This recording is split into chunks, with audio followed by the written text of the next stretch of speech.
Welcome, everyone, to Union University basketball. I'm Steve Beverly, joined by Coach Mark Campbell, and it has been an interesting and certainly a season to celebrate so far because of the Lady Bulldogs still atop the Gulf South Conference standings. But this is the weekend where you begin to really see where the rubber meets the road, because we have both West Florida and Valdosta that have been right at the heels of Union. They're coming in, and it's going to be a very, very tough test for the Lady Bulldogs. And Mark, we got West Florida coming in tonight.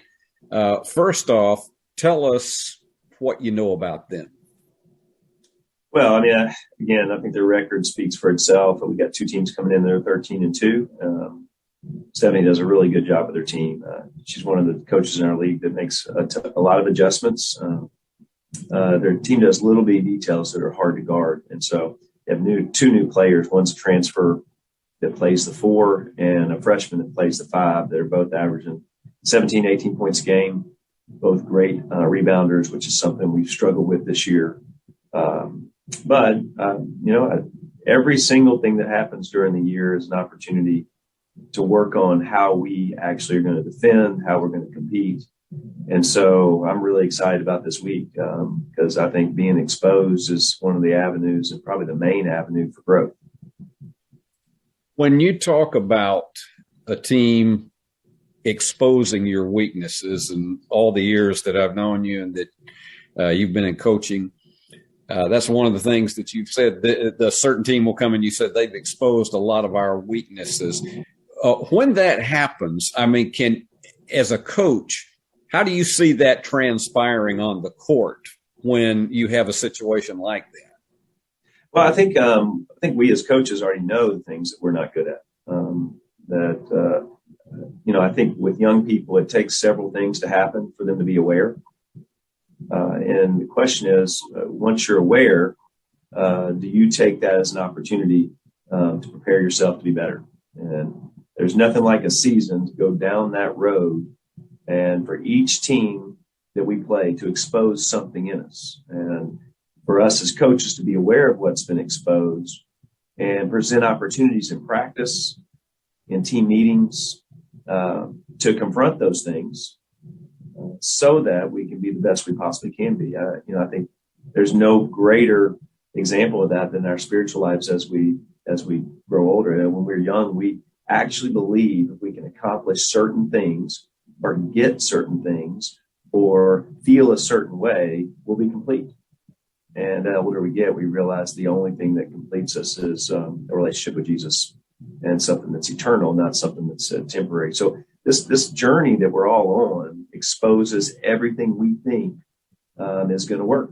And so why not use sport to be able to have a great picture of that? Basketball, being a coach, is one of the things that actually is a great picture of my own journey spiritually, is to be able to say, okay, I'm not very good at this. And this is how I get better. And spiritually, it's simple, depend on the Lord. And then basketball, it's really just to attack the things that I have control over and the gifts I have, and can I give those gifts away to my team? And the main gift is effort. You had an opportunity on Saturday to play a lot of your bench players for the better part of about a quarter and a half at the tail end of the game against Auburn Montgomery. Going forward, what will those minutes mean to those players as far as sharpening their ability?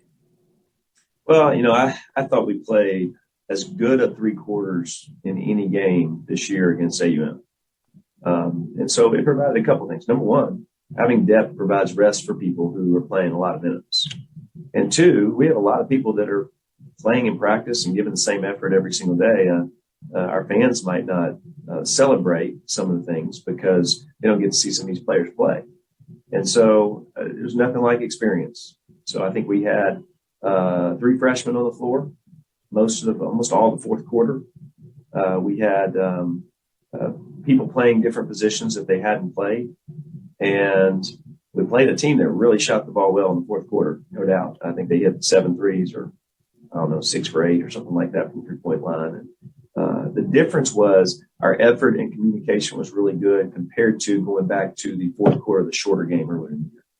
where there was no communication. You could tell people's effort were affected by outcome. And I felt as good about a game all year on last Saturday as I had. So it's just experience. Once you get in experience those feelings, be able to move through executing and being able to think and play at the same time, being exposed is just experience that allows those same mistakes not to happen the next time. Finally, keys to the game tonight against West Florida. Yeah, I'd say number one, can we match their physicality right away?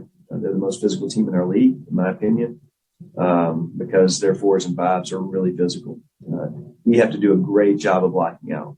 They're great. Those two average almost 9 offensive rebounds a game. It's something we've struggled with. If you look down our statistical things on our stat sheet, we're getting out rebounded every game. And that has to change. And it's a choice, and it's me emphasizing something. But physicality, blocking out, us doing a really good job on certain personnel.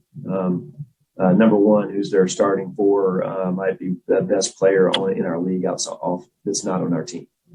And so we have to do a great job against great players. So we did not do a great job against Drury, President Player of the Year nationally. We did not do a good job against Central Missouri with their top 2 players. And so this is a great chance for us to get better and pick out. So we're making some adjustments on how we guard tonight. And so I'm looking forward to seeing how we respond to that.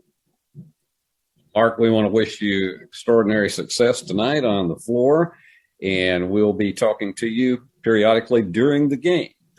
But right now, let's go down to the floor for tonight's starting lineups. And let's look at your starters for tonight. First off, for the University of West Florida Argonauts.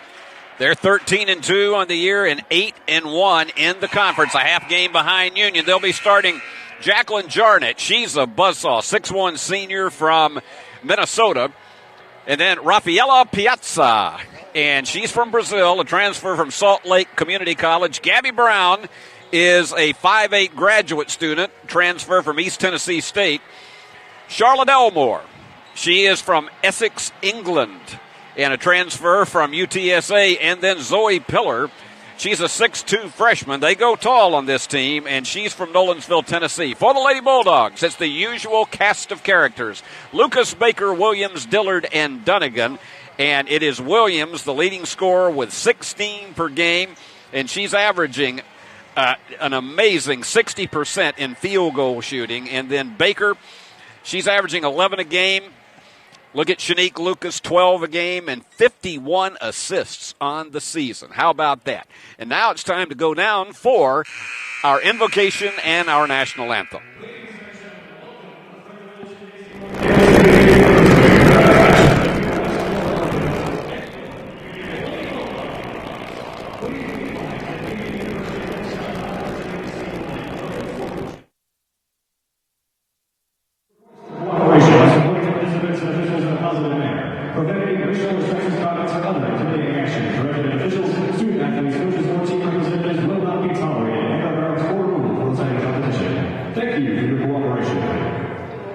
At this time, please rise for the invocation and remain standing for the playing of our national anthem. Let us pray. Heavenly Father, thank you for this day you've given us. Thank you for the opportunity to gather here tonight and enjoy this game that we love. Thank you for these players and coaches and for their dedication to the sport of basketball. We ask that all will compete this evening with good sportsmanship and be kept free from injury. May all that is done and said here tonight be to your glory. In Jesus' name, amen.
times, being the visitors, the Argonauts of West Florida.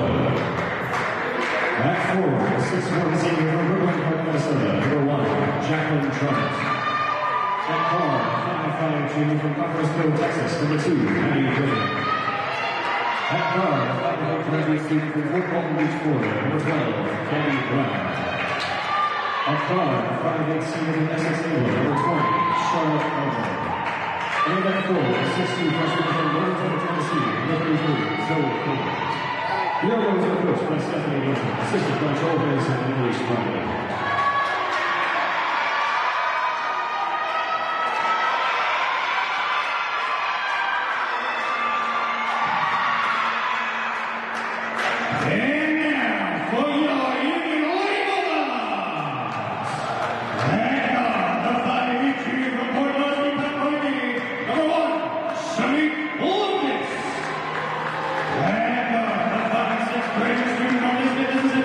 Number 2, Ashton Baker.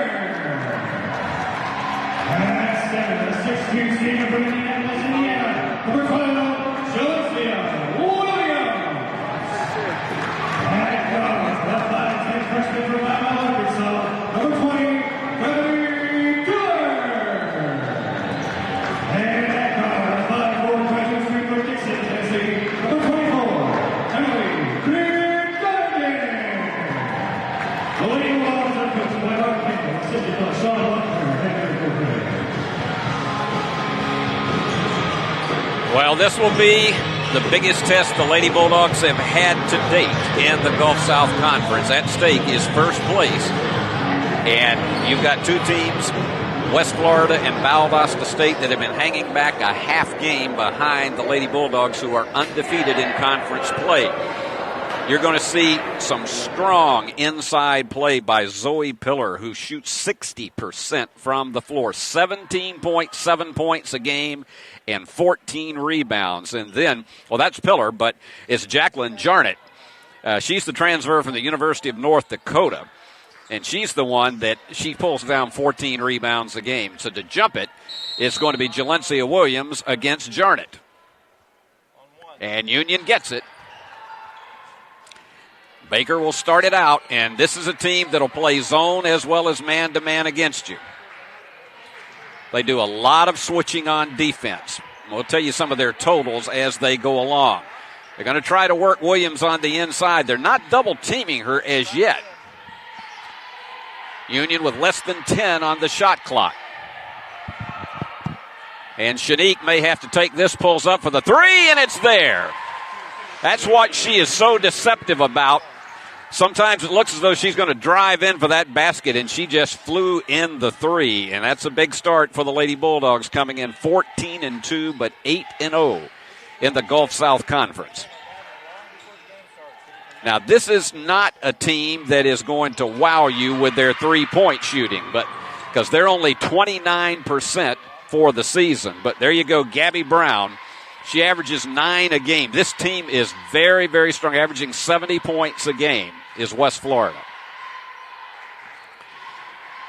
They are good at defending the three. They've held their opponents to 30% from the floor and from the corner. Bethany Dillard with another three. Actually, that's a 2. So Bethany was just across the stripe, make it a 5-2 game. We'll be hearing from Mark Campbell during the course of tonight's telecast, giving you some insights to various elements of the game. That young lady is going to be dynamite to deal with tonight, because I got news for you. Zoe Pillar has tremendous skills both inside, and she's a good assist person. Baker. You can tell they have scouted her. And she got a screen from Williams, but the iron was unkind. This West Florida team, they come in with absolutely no fear of playing on the road. Stephanie Yelton is an experienced coach, one of the finest in Division II. Left-handed hook goes through on the offensive boards for Zoe Pillar, and that's the first lead of the contest for West Florida. And Union, a little bit of miscommunication. Let's see what Lucas does with it. And she had the ticket right down the right-hand side. That young lady's peripheral vision is outstanding. And she saw nobody challenging from behind, took it right in on the right-hand side of the basket. So we're going seesaw with the score at this point, and this is the way it could be all game long. They go into Pillar. And the foul. That's one thing that they're going to attempt to do, is to try to force situations to make Williams foul, and that is her first. First foul of the contest, 3 minutes in. So Pillar goes to the free throw line. She's a 64% free throw shooter, but got the friendly roll. This young lady from Nolensville, Tennessee, she is just a freshman. So I got news for you. She is going to strike terror into the hearts of opponents for 3 more years to come. All right, here goes the switching. There you go again. And that one was one that Shanique was just a little bit too far underneath as she released it, because she had a free ticket. Almost stolen by Shanique. The jumper is short, and it is Baker the rebound. Ashton will give you 4 or 5 rebounds a game. And for a point guard, that is just a bonus. We're all tied up at 7.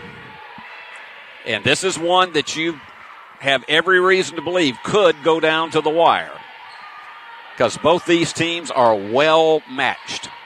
Down to 5 on the shot clock. It is Beard. No Plinko drop on that one, and the rebound to Jarnett. This West Florida team has been so talented for so many years. There's a block by Williams. And she has been strong. That's her 35th block of the season. And Shanique again trying to make that right hand float, and is fouled. She'll have 2. And that one is charged to Maddie Griffon. She is a transfer from Furman University in Greenville, South Carolina. And she comes from Texas, 5'5" junior. Of course, West Florida, for those of you unfamiliar, located in Pensacola, one of the beautiful beaches in America there on the Gulf.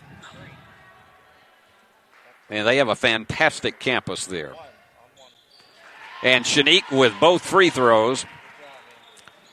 She is an 83% free throw shooter, and Union go into a bit of a trap to see if they can disrupt, but still within 6 seconds, the Argos got it across. And Pillar was open. They give her the shot, and she's there. She had about that little 16-footer, and the turnaround gave her a free one. And so it is so far the Pillar show. She's got all 9. And here goes Shanique once again. High bank, and it's there. It's the Shanique and Pillar show tonight. Zoe and Shanique. Zoe's got all 9 points for West Florida, and Shanique Lucas with 8 of Union's 11. So we got a battle of a freshman and a junior from Thailand.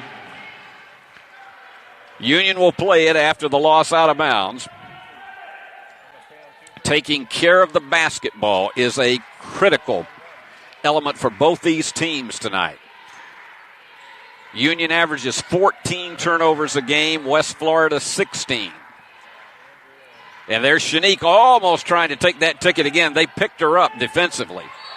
And Williams is fouled from behind by Pillar.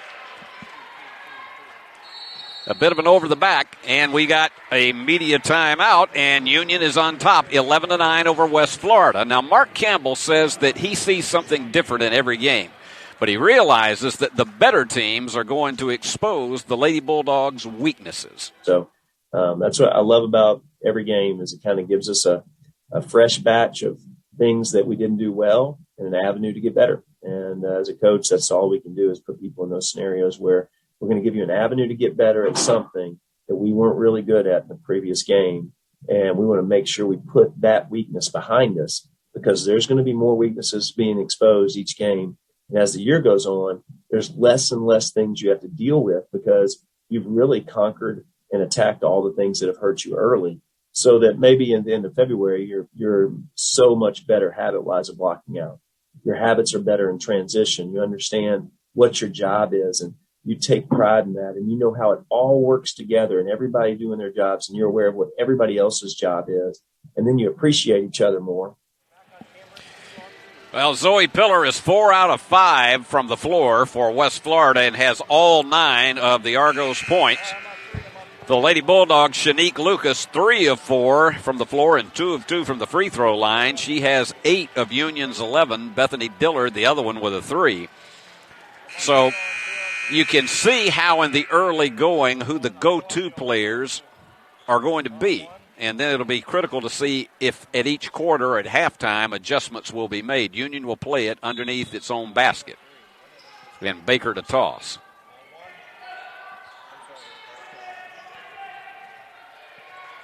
And trying to get screens around the perimeter. Look at Lucas. She has had that right-hand side open to her. Now they're down to 6 and underneath. And that was excellent defense on the part of Pillar against Williams, who was too far underneath to make that one navigate. Excellent steal. A block on that drive in by Emily Dunnigan. Dillard, no. And the follow is there for Williams. Her first basket of the game. She is averaging 16 a game and 9 rebounds.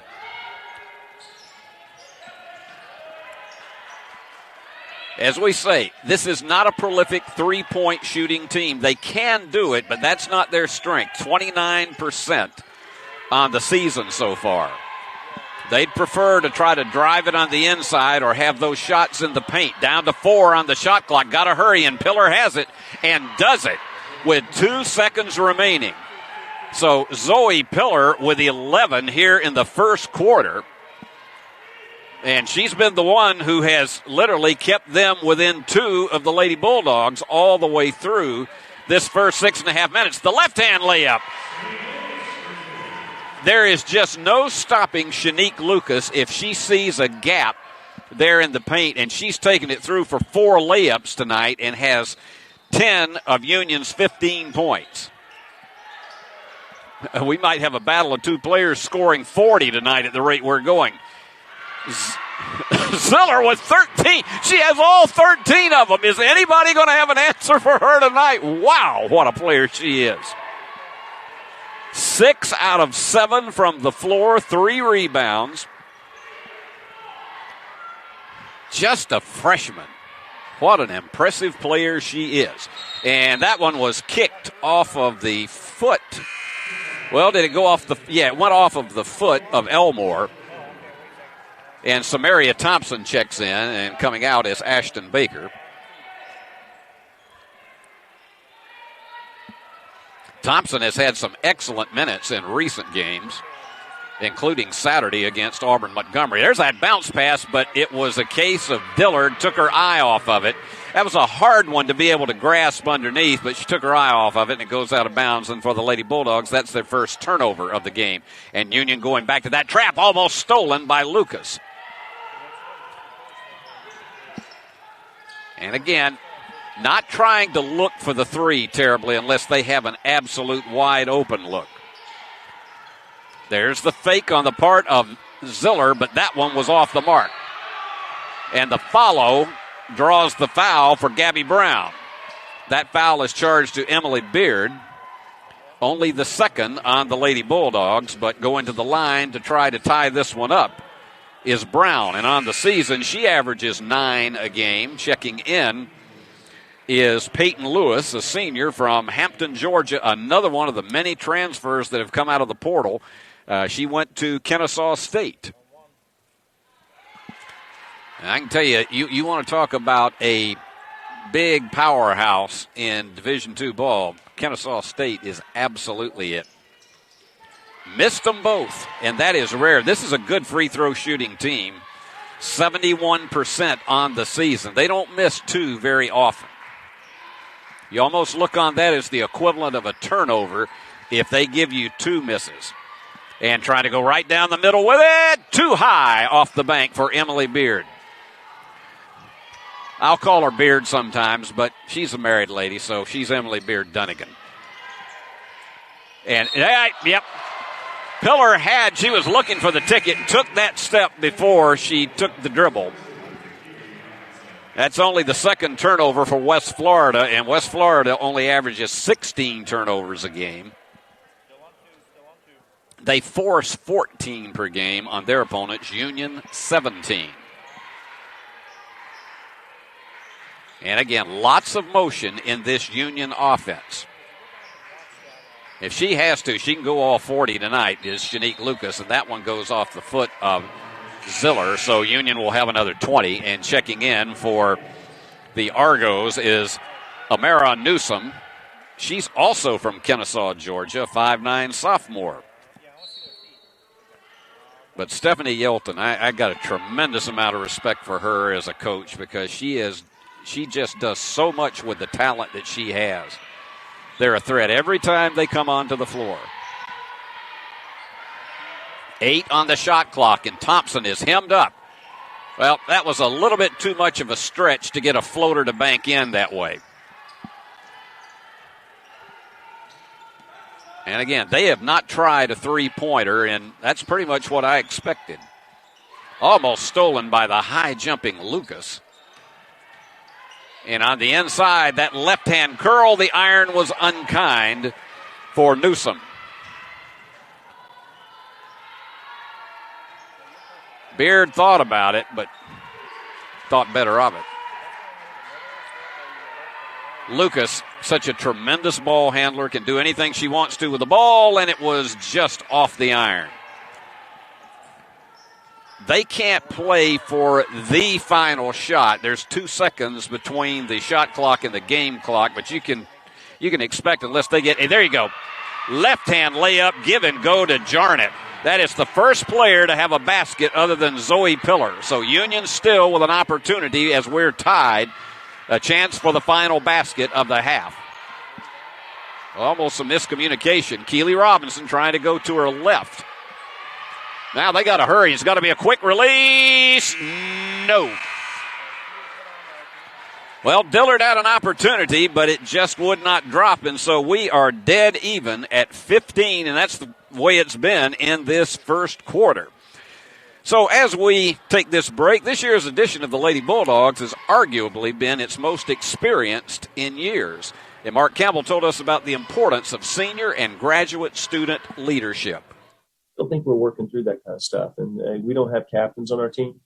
We have weekly captains. And so I think those things kind of, as the year comes along, you're going to see those things rise. But it's definitely great to have 3 players on our team that could not be playing this year, could have chosen to just get out into life a little bit, come back and be able to use that maturity. And there's no doubt we've benefited that from Ashton and Emily and from Jay.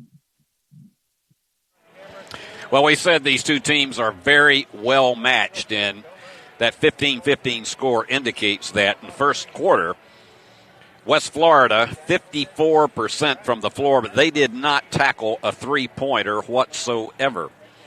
And, again, not their strong suit. For Union, 40% from the floor. They started out hot and then tailed off with a number of layups that did not go. 6 out of 15 from the floor. And they're 1 out of 4 in three-pointers. The only one has been by Bethany Dillard. And Union with the rebound. Nope, it is West Florida with the rebounding edge, 10-7. And each team, very few turnovers. They've done a good job of taking care of the basketball. Union with only 1 turnover and 2 for West Florida. And the Argos will have a chance to take the early lead in the second quarter. Tell you, this Griffon, she is an excellent ball handler as well. A 3 goes astray and goes off the hands of Shanique Lucas. And I can tell you, nobody feels worse about that than Shanique, and it was a case of just losing her concentration momentarily, and it's a gift for West Florida. And it is going to be a full 30 seconds because Union touched the ball before it went out of bounds, so it's not going to be a 20-second reset. It is a full 30. And Griffon to toss it in. Mark is redirecting the defense. And they're double-teaming Pillar. And from outside, the first three of the game for West Florida from Elmore. And she's not one of their top three-point shooters.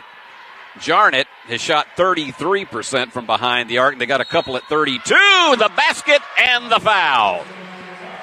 Excellent dribble penetration on the part of Samaria Thompson. And the foul is charged to Griffon. Only 2 team fouls for each team, and so they're staying out of the bonus. Thompson has a very smooth, very quick delivery. Union backing away from that press. They found a way to break it. 3-point play for Thompson gives this game the tie again at 18. And they go inside to Pillar. Double spin move and the foul, and that was excellent offense. Just tremendous motion on the part of Pillar, drawing the second foul on Jalencia Williams. And that is not what Mark Campbell wanted to see at this stage of the game. Only 1 minute into the second quarter, and Williams will sit down, Union's top scorer already with 2 fouls. And she's had a huge match with Pillar in this game, and Zoe 1 of 2 from the line so far, and off to the right. Again, as we said, this is a 70% free throw shooting team. Pillar is averaging 64% on the season, and both of them to go astray. And she was really robbed on that second one. That basket had eyes. Here's Lucas. Union with tremendous motion. Keely Williams takes it with the left-hand layup, and it is there. The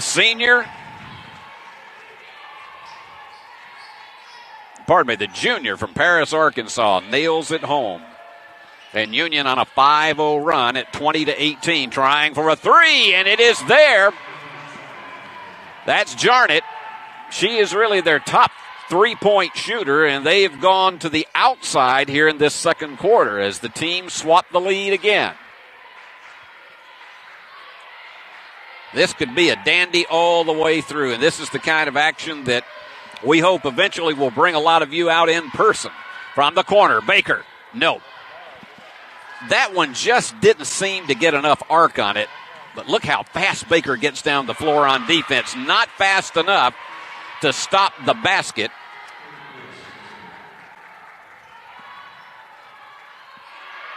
And underneath,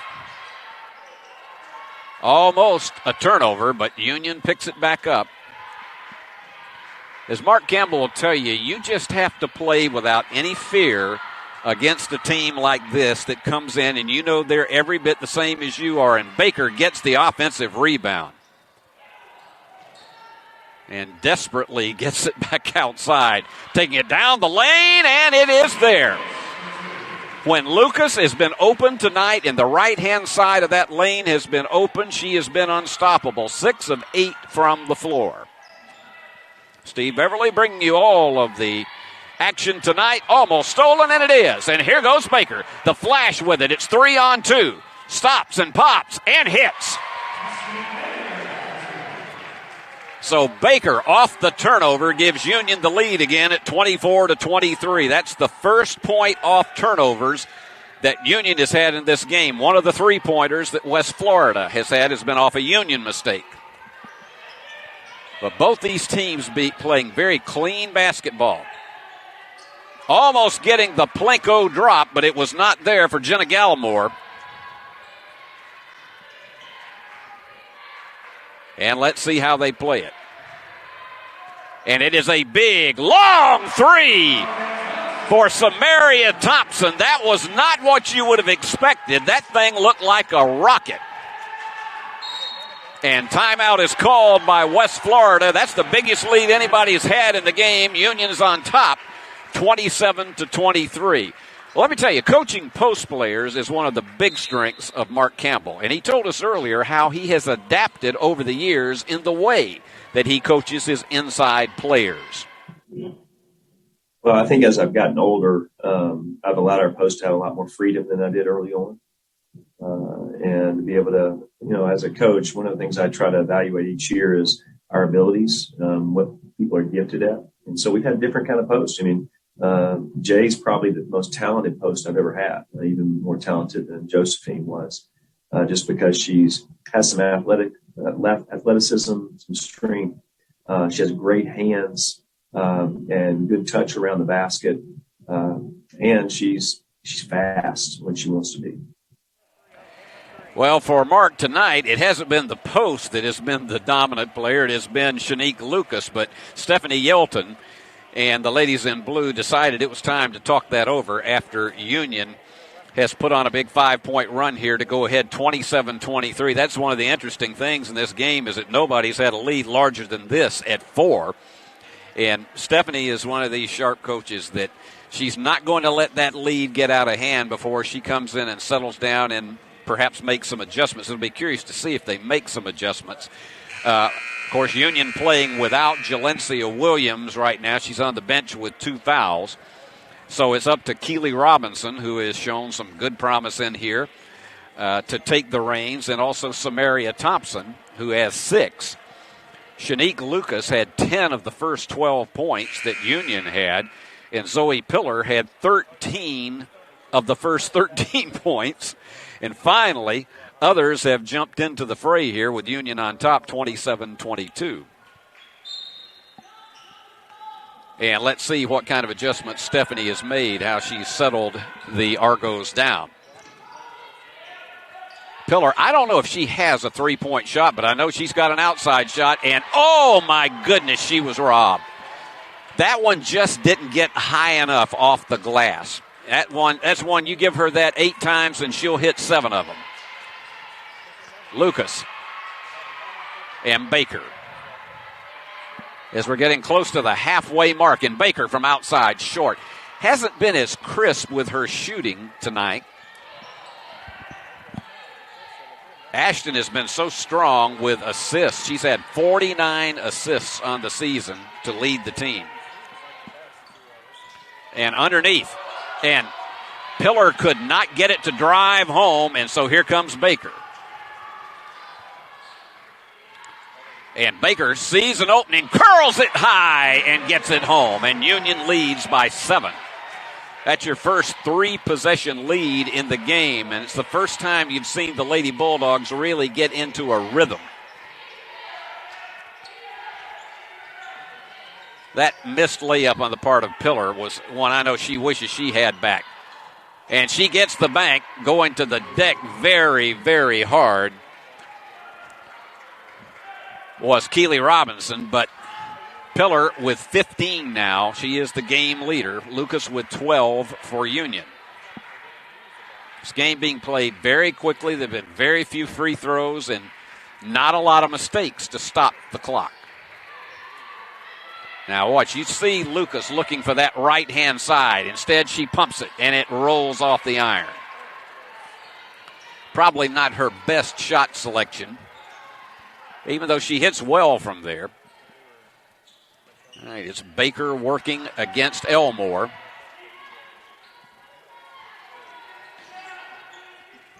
Down to 12 in the shot clock. Almost knocked away by Baker. Now watch, she just set the play. And Elmore overshoots it, and the rebound comes off to Dillard.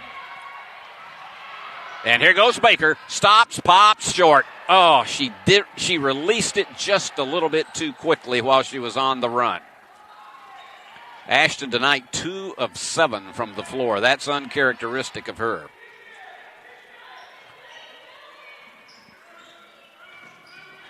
Elmore looking to work against Dunnigan, and it's stolen away. pass was ill-conceived, and here goes and slowing it up. She's very smart on that. Although if she gets that opening down the lane, she'll take it. Lucas has had it, goes for the three, short. Yep, I think it was a little indecision on taking that big bomb. Didn't quite get enough arc on it.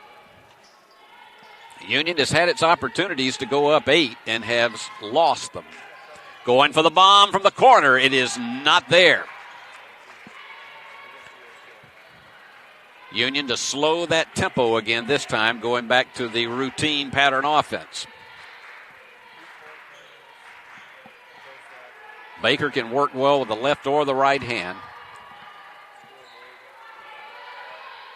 Here goes Lucas. Going to fall away. Turns, spins, and gets it. You have got to have just precise balance to make something like that drop. And Union back to the 7-point lead at 31-24. Lucas with 14. And on the inside, that one's going to... No, 3-second violation is called. Union was reaching in for a steal, and we have timeout called. It's 31-24, Lady Bulldogs on top. Now, Jalencia Williams is the Lady Bulldogs' leading scorer, although she's on the bench with 2 fouls right now. And Coach Campbell explained to us how he develops plays that will get her open against defenses. And so for her, the best way I can coach post players is providing space for those post players to be able to use those ability. And that means we're recruiting people that can actually shoot. Because if we can't shoot, our posts aren't going to be very good. And so I think recruiting is a big part of that. Is we're recruiting a back to the basket post player, which is usually different than what people are doing these days. They're mostly getting pick and pop posts that are a little harder to guard on the perimeter. And so we're still trying to find back to the basket post players that demand a double. And we're trying to surround those post players with people who can really shoot it. And so that's it. I mean, I think each year is different, but, I can tell you that we're teaching them a certain move, try to limit moves and try to get angles for our post players to catch and score off of angles. So we're always trying to pull the 5's defender away from them. Union coming in 8-0 in the Gulf South Conference. West Florida and Valdosta State 8-1. And guess who comes in here Saturday? Valdosta State. 12 on the shot clock. They have really defensed Baker well tonight. Robinson into the post and has it blocked. Tried that double spin move and it just failed to give her any separation. Peyton Lewis, the jumper, is off the back of the iron, and it is Dillard with yet another rebound. Overshooting that layup. Again, they had the opportunity. Their Union shooting 45% from the floor. West Florida, 48%. Lady Bulldogs a little bit of separation on the scoreboard. And going for the big bomb is Peyton Lewis, and it again is off the iron. Tipped away, and it will be Argo ball. Lewis is going to check out, and coming in is Fanny Holme. She is from Finland, a country that I have once visited and is a very beautiful country, but it was freezing cold when I was there, just like it is ice cold in West Tennessee tonight. Expecting a low down to about 15 degrees tonight in West Tennessee, so keep the hot Russian tea somewhere nearby. Almost lost, and it is. On the inside, Newsom could not hold on to it, and Union forces the 6th turnover. Kicking it up high, it just did not drop, but at the line for 2 will be Samaria Thompson. The foul is called on Jarnett. That's her first. Only 3 personal fouls on West Florida and only 3 on Union. That shows you just how both teams are staying with their offense and are not trying to force anything, but the problem for Union is that 2 of the fouls have been on Jalencia Williams, their leading scorer. Thompson with, again, an excellent free throw form, and Union with an 8-point lead. Samaria is from Dyersburg, just up the road, and got the friendly drop. And with less than a minute, Lady Bulldogs going back to the half-court trap. Almost stolen with a high jump. And it took 9 seconds for them to get the ball across midcourt. So they have to rush more to be able to set up their offense. They're going into Pillar again. Going for the bomb. No. And the rebound to Robinson. Union will play it for the final opportunity. And it's Thompson who will direct the traffic. Down to 7. Thompson's going to have to do something with it. And turns and spins. No. And I can tell Mart was not happy with that, just staying in Samaria's hands, and somebody was not getting open. But regardless, the Lady Bulldogs will go to the locker room with a 9-point lead after a 15-15 tie at the end of the first quarter. Let me give you the totals so far as scoring is concerned. And as we say, a lot of it has been Zoe Pillar for West Florida and Shanique Lucas for Union. Zoe, 15 points in the game, and she had the first 13 for West Florida. Just been tremendous. 7 out of 11 from the floor. Nobody else is in double figures. Nobody else is close to it for West Florida. She's got 15 of their 24 points. For Union, it is Shanique Lucas with 14 of Union's 33, and then 8 for Samaria Thompson. And you've had Thompson and Robinson having to pick up the slack off of Williams not being in the lineup with 2 fouls. I guarantee you she'll be starting back as they begin the third quarter. But that's where we are right now. Union on top, 33-24. And so it's time, as we always do during our double headers, find out what's going to happen in the men's game tonight, or at least what the coach hopes it's going to be. Let's go to the Bulldog preview with Coach Dave Niven.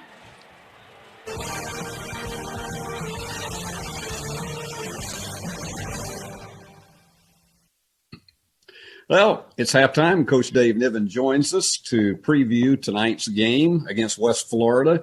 And it should be an interesting one because when we get to this stretch of the season with about 5 weeks to go before tournament time, it is always a tough one, no matter who you are, no matter who you play or where you are.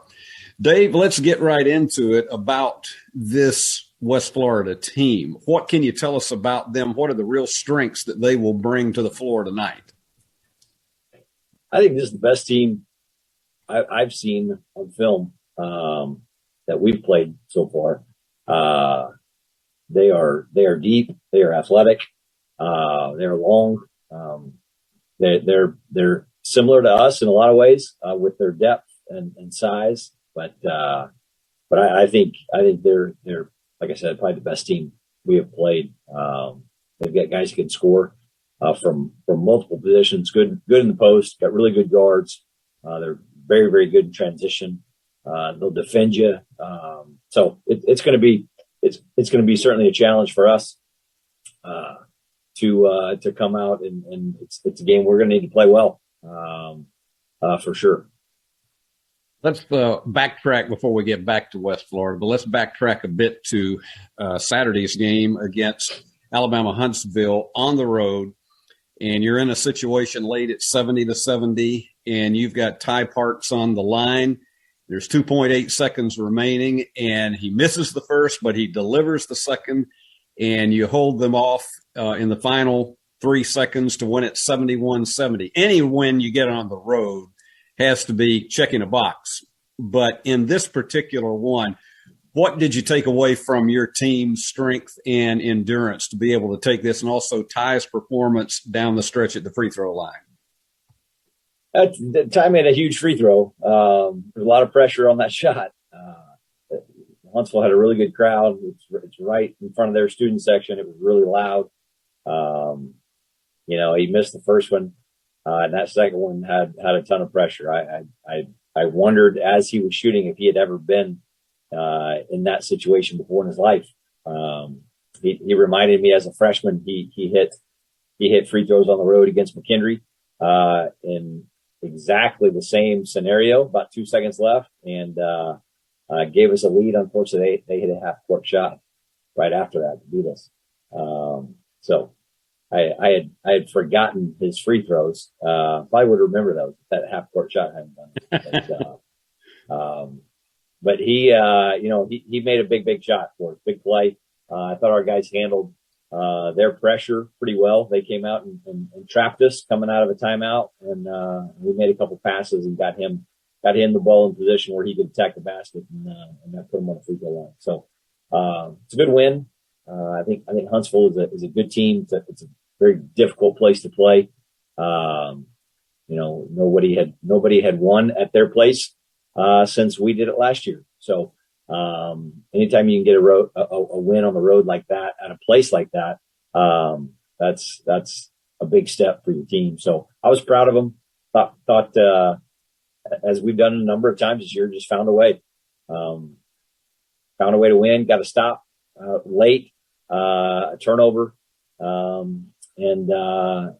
did just enough. I think we can play better.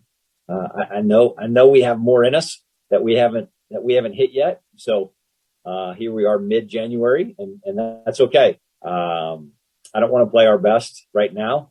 I want us to have a mentality that we've got to get better and better, and hopefully we can be playing our best at the end. But there's certainly a lot of room for improvement for our team for sure. I was going to ask you about that because, and since you brought it up, about every coach, including what you just said, they talk about, well, we want our team to peak in late February, early March. That's where we hope everything gels together and the pieces are all putting together in the puzzle. How difficult is it to get a team? Because you've seen some teams that will play extraordinarily strong in November and December, and then just as you get across the bridge into the first of the year, they begin to slide a bit. How difficult is it to build a team to where they do peak at the latter part of the season and at tournament time? I think your experience and maturity of your team has everything to do with that. A young team can easily play really well early in the year based off of their talent, and then relax and feel like they've achieved something when they haven't. And I think the strength of our team is we've got a lot of veteran leadership, and you hope as a coach that translates to a hunger and a recognition that there's always places to improve. There's always ways for us to get better. And if you can keep that mentality of, hey, we need to get better today. It's a random Tuesday practice in the middle of January and we need to get better today. Then I think you have a great chance to continue to improve and play your best basketball at the end of the year. If you become intoxicated by winning, then that deadens your senses to the reality that you're not as good as you think you are. Because the reality is you're never as good as you think you are when you're winning, just like you're never as bad as you think you are when you're losing. And so hopefully having a mature team and a bunch of veteran guys will give us the ability to continue to improve and be playing at our best late. Good point there, because if we're all honest with ourselves, no matter what we do in life, none of us are as good as we think we are. And that's a sports analogy. There's an exception to every rule. No, don't go there. No, I can tell you, if you ever stop learning, then you've got a problem. And that's the key to anything of success anywhere. Let's also talk about this as you go down the line with this conference race, and we are now approaching the final 5 weeks. In particular, I know every coach says one game at a time, and that's what it has to be. But you've outlined for us in the past what it's like that as soon as this one is over tonight, regardless of the outcome, then your assistants and then tomorrow you are going to be spending time focused on Valdosta State coming in on Saturday. How tough is the turnaround time for the next opponent? Because you just really don't have much, if any, to come right back and have a home game on Saturday. Well, I've got one assistant that's already focused on Valdosta State, and the other one's focused on West Florida. I'm focused on West Florida, and I will begin tomorrow focusing on Valdosta State. But by the time we go to practice on Friday, I won't be fully prepared, but my assistants will, and they'll be able to get our team on the right page. That's something that I think is the strength of our staff. I've got some really capable guys that know how to prepare a team and know what's important. And so I don't have to know everything by the time we get to practice on Friday, because it is a quick turnaround. I feel like generally we are as prepared for our Saturday opponent as we have been for our Thursday opponent. We typically take the day before the game to focus on our opponent, and so we'll do that. Did it on Wednesday for West Florida, and we'll do it on Friday for Valdosta. But it's a blessing to have guys that I can trust and that I know they know what they're doing and know how to communicate and teach the game, and so our guys will be prepared because I've got really good coaches that are prepared. And finally, as you alluded to some of this earlier, but what are the real keys to the game against West Florida tonight? I think for us offensively, need to take care of the basketball and take good shots. A bad shot or a turnover really feeds into their offense. They're very, very good in transition. And so that'll be a focus for us on offense. Defensively, it'll start with transition. In the half court, we've got to be really, really good communicating when we switch, when we don't, when we double, when we don't. All of those things are predicated by having 5 guys on the floor that can talk and continually talk to each other. And so that'll be a big part of it. And then finishing the play with a block out and a rebound. There's a good team, bunch of athletes that'll crash, and that we've got to be physical and go make contact. So I think those will be some keys for us. But I think this is a very, very good team. I'm excited for the opportunity to play these guys. They wish you a lot of success on the floor tonight, and we will be talking to Dave Niven during the course of the game about various aspects of basketball. And so right now, let's go back down to the court and bring you up to date on the halftime statistics of the Lady Bulldogs against West Florida.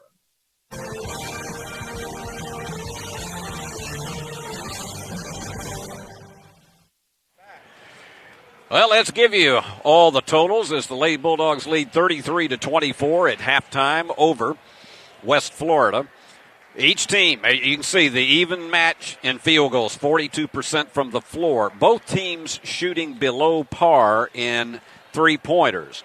It has been 1 out of 5 for West Florida. They don't take a lot of threes, 20% from the floor. Union, way below its season average of at this stage of the game, 39% on threes. Union is 2 out of 8 for 25%. Bethany Dillard and Samaria Thompson have each hit 1. Free throws, this has been a big one because Union is perfect, 5 for 5. It's been a tough night for the Argonauts, 1 out of 6 for 17%. They are typically a 70% free throw shooting team, so that is uncharacteristic for them. They do have the edge in rebounding, 19-17. Turnovers. West Florida has given it up 6 times, Union 2, but as you can tell, there's not a lot of pickup of points off turnovers because there just simply haven't been that many. West Florida picked up 1 3-pointer off a Union mistake, and Union has gotten a couple of baskets off the West Florida mistakes. That's not been the category that has been the difference in the game. It has largely been more of the inside shooting, inside the paint for Union in this contest so far tonight, and they had done it without largely having the services in the second quarter because about 2 minutes in, Jalencia Williams sat down with her second foul, and so Union's top scorer has so far only picked up 2 points, and she was out for about 8 minutes and change in the second quarter. So it's going to be interesting to see how that resets when Jalencia is back in the lineup when they start. And she and Pillar were having a a huge battle. Pillar with 13 points in the first quarter for West Florida, but she was held down to 2 in the second quarter, so they cooled her off a bit, but she's still 7 out of 11 from the floor. So we're about a minute away from the start of the second half. Again, as we mentioned, this is at stake tonight, first place in the Gulf South Conference, because West Florida, Valdosta State, both 1/2 game behind Union. So if Union loses to either this weekend, they will lose the lead in the conference race. It'll be very close, obviously, but you have this West Florida team that they're a good second-half ball club, and the key thing for them is the third quarter tends to be like the third day, as you see the cheerleaders here, third day of a golf tournament. They always call that moving day, particularly at the Masters, and this is where the Argonauts have to succinctly be able to move and try to shave off some of this 9-point margin before we hit that fourth quarter. But Union will have the alternate possession, and Dillard will toss it in as the Lady Bulldogs will attempt to extend this to the first double-digit lead in the contest. Dillard's had 1-3 in the game. Emily Beard has been shut out so far. But you got the original starting 5 back in. Lucas had such a hot first half with 14. Now here goes Williams. Underneath and gets it. And I know that's exactly what they wanted to open up with, is to challenge Pillar. And they did. So it's the first double-digit lead, 35-24 for the Lady Bulldogs. And again, they're going to go back to their motion, but Pillar has been the go-to player in this contest. And on the drive in, it is an offensive foul. That's an illegal screen, and the foul was charged against Pillar, and that is her second. This would be a big one if you're a Union fan for the Lady Bulldogs to capitalize off that mistake, because you're not going to see that happen too often. And here goes Williams working one-on-one. She gets the jump, and on the inside it was knocked away, but the foul is charged to Pillar, and that is her third. That was huge. 2 possessions, 2 fouls against Pillar, and she didn't like the call. She thought she was all ball on that, and so Pillar is going to check out. That's going to hurt, and they're going to bring in Amara Newsom. She goes 5'9", and again, she's a sophomore from Kennesaw, Georgia, so we'll see how long Stephanie Yelton keeps Pillar out of the game, and that was what you called a very fortunate bounce for Jalencia Williams, who's only a 60% free throw shooter. But she'll take it. And gets them both, and Jalencia now with 6. And it's a 13-point lead for the Bulldogs, who are back in to that trap. They're going to have to hurry to get this one across, and the foul is going to be on Baker. Not a doubt in my mind that when the bodies checked there, it was going to be Baker called for it. You heard the groans from the Union faithful, but for Ashton, that is her first. And the thing about it was so razor close to being a 10-second violation. Union's had excellent defense, particularly in the second quarter. Now they got Pillar out of there, and let's see what adjustments they make offensively. They're down to 6 on the shot clock, and they got an open 3 and off to the left. But they get the offensive board. Turnaround is not there, and they're going to get a third opportunity, and Baker ties it up. The offensive possession is going to go back to West Florida. So they will have literally a 4th opportunity. But Union's played excellent defense to try to hold them back so far with 19 on the shot clock. And let's see how Stephanie plays this one. On the inside, and the curl hook is not there, and Union finally, it is Dillard with it, and Union's got some numbers. It's 5 on 3, and Dillard's going to take it all the way down the stretch she goes. Union by 15, a 6-0 run to start the half.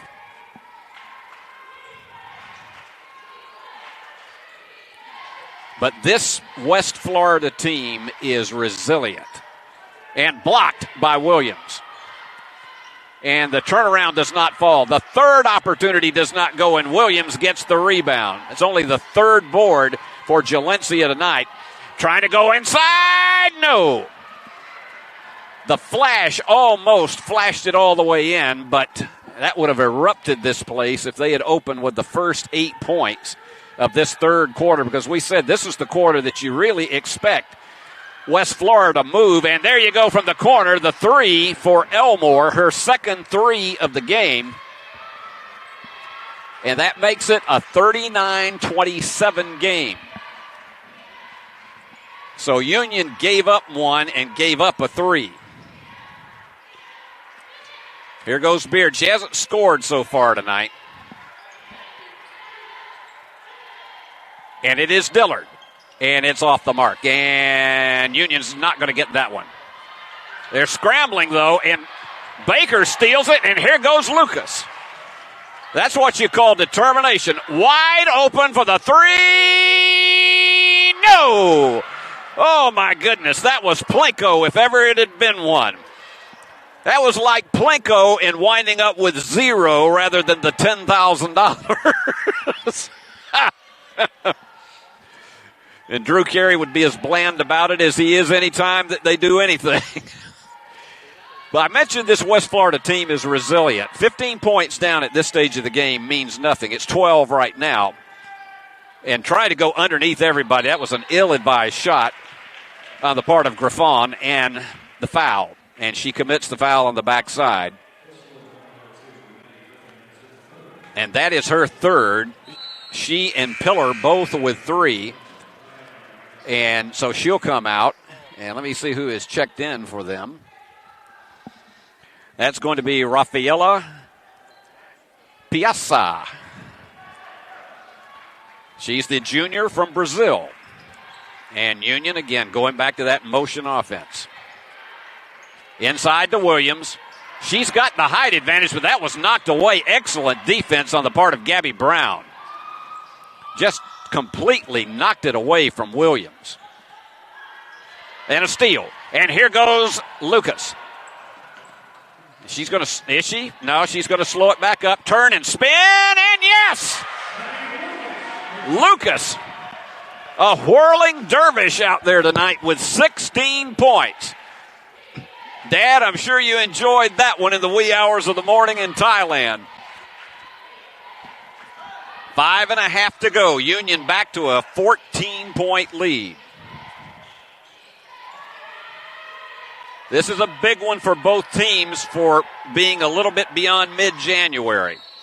And on the drive in, it is...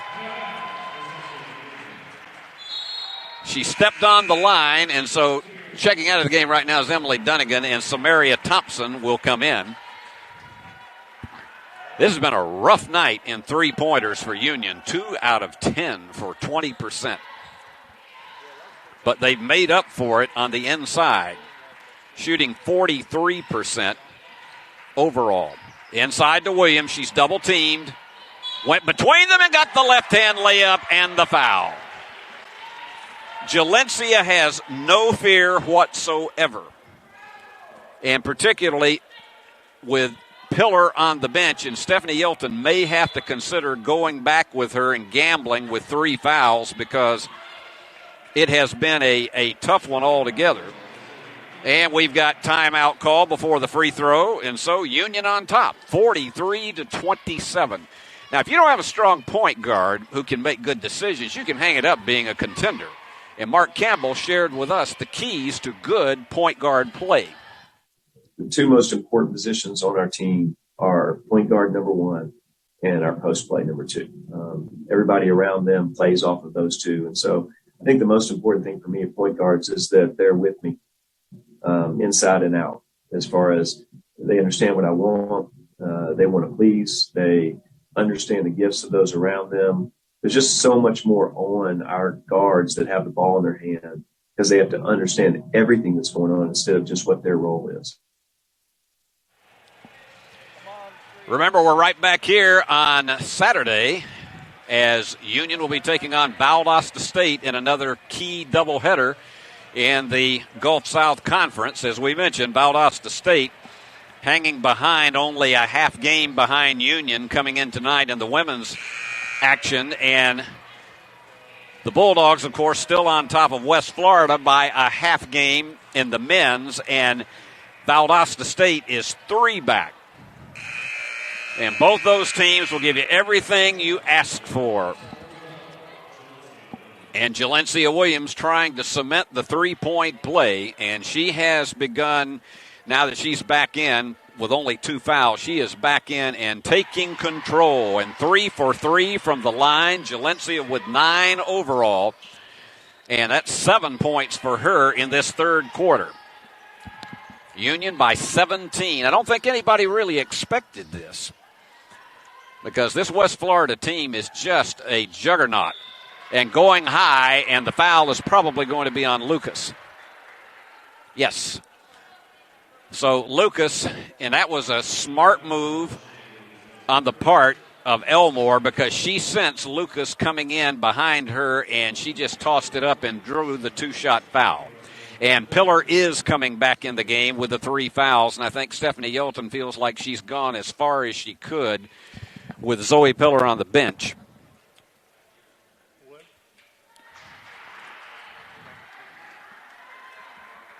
And a chance to make it a second one. Elmore with 7 so far in the game. Give in and out.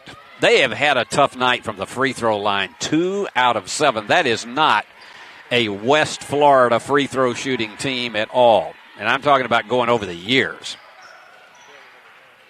Union again circling around the perimeter. Now they're going to work with, and it is Jalencia with a bank shot over Pillar. Pillar has to be very careful to avoid the 4th foul. And Union, its largest lead of 18. Outscoring West Florida 13-4 in this third quarter. Pillar takes the jumper, and the iron was unkind, and Baker the rebound. That is her 7th rebound of the game tonight. Samaria Thompson is hemmed up. Now watch him challenge again. Jalencia is going to take it again to the inside, and she overshot it. She was off balance when she took that one. Got about 3.5 to go. The key thing for Mark Campbell's team is not to lose it, and that one was a tough one, out of bounds. The key one for Mark Campbell's team is not to lose it and start putting the brakes on defensively here, despite this 18-point margin. Because I can tell you, this West Florida team, as resilient as they are, they have been known for comebacks over the years, even at this stage of the game. Lucas, I don't know. Shanique was a little bit out of control trying to do that one. That looked like she was trying to throw out a dirty bucket of water. Or maybe some bad fruit out the window of her car. Union getting the rebound, and here they go. And here's Shanique once again. She's not going to be stopped. And Union call for a violation.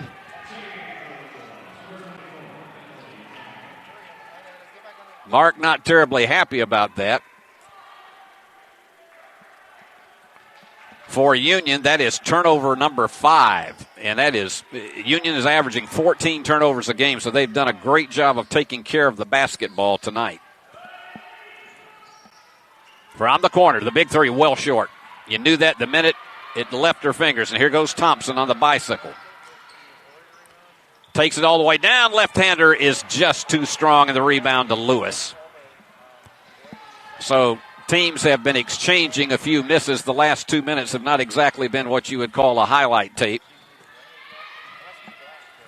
Intense defense by Ashton Baker, and she comes over on help side. Going for the bomb. No, iron unkind, and it is Williams. Now she's beginning to crash the boards, her 5th. Union has still been out-rebounded in this game, 29-26.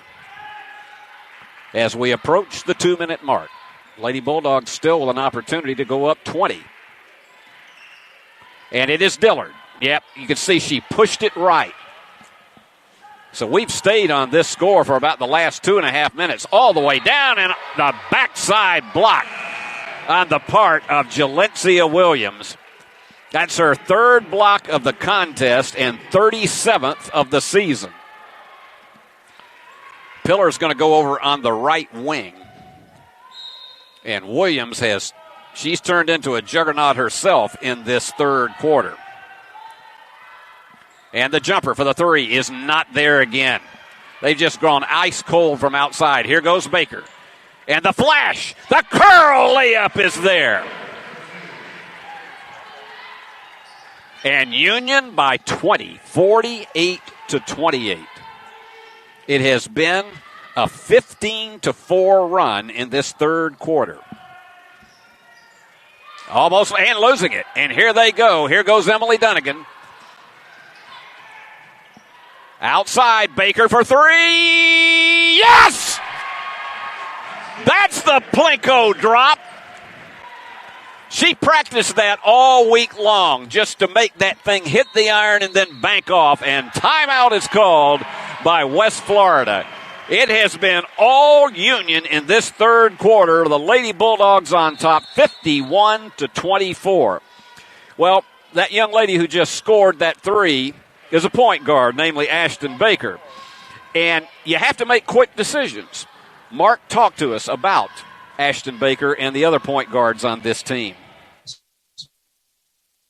We have a transfer point guard starting for us in Ashton Baker, and who still is overwhelmed with everything that we do and trying to understand everything. And I think you'll see her best play middle of February through March.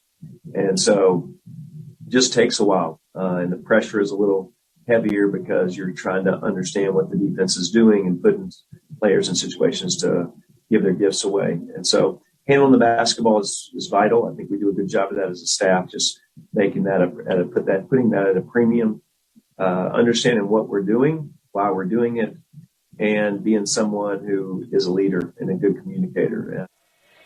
If you had told me that Union would be up on West Florida by 23 and had held the Argos to 28 points at this stage in the third quarter, but Union only shooting 18% on three-pointers, I would have told you were nuts. Because usually if the Lady Bulldogs are this far off the mark behind the arc, it's usually not a good night, but they have just dominated the inside of this game. 43% is not exactly, this is a team that averages 48% from the floor, but they have held West Florida to 29%, well below its season average. And the jumper. And again, they've just gone ice cold. Keely Robinson in, giving Jalencia Williams a bit of a rest. And they spread them out again.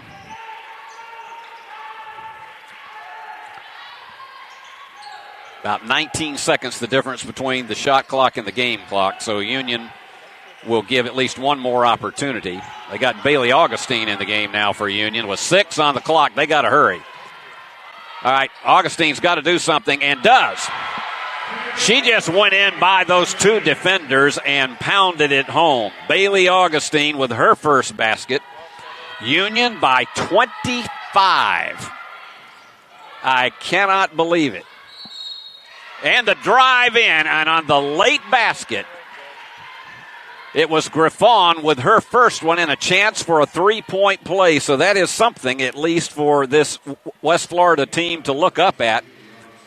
Shanique Lucas will come back in for these final 5 seconds after rest. They want to get all of the long shooters in that they possibly can. Mark is diagramming the play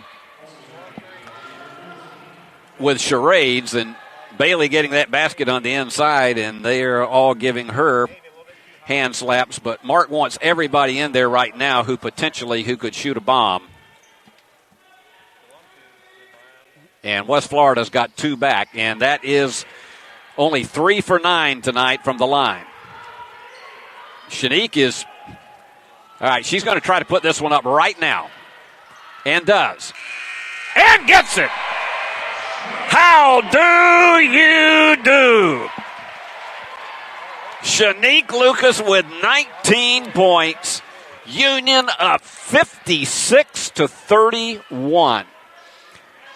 That is just beyond anyone's imagination tonight, and we'll get back for the fourth quarter of play. But first, we're going to talk to Mark Campbell while he talks to his team. When Mark first we talked both to, I got to get myself back together here. We've talked to both Mark Campbell and Dave Niven about coaching their players to make good decisions. And Mark explained to us how that process works. Yeah, I think that's something that some people like Ashton are gifted at, and other people like Jada Perkins had to learn how to be a great communicator. But I think anytime you're in charge in some way, you have to learn how to communicate within your personality to bring out the best in others. Point guard, I think out beside it should always say, elevate others. Can they make other people better? And so I've had some really good ones. Kayla Hudson at the top of the list, just making people better.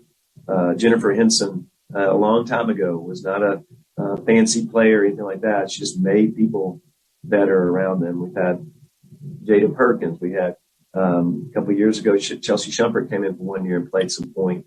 We just had some really good point guards that Leticia McLaughlin, Amy Phillimley, just the list goes on and on. Union gets first possession of the fourth quarter after that 23-7 run in the third. And you can just see the expressions on their faces. They're very loose. And they got Keely Robinson and Jalencia Williams in, and they're going to bring it back and restart it here. I don't know if they're going to go back to the full 10 minutes. 3 seconds went off on the clock. Yep, there they go. They put it back on. And now we start. Yeah, they've got Thompson, Williams, and Robinson all in there at the same time.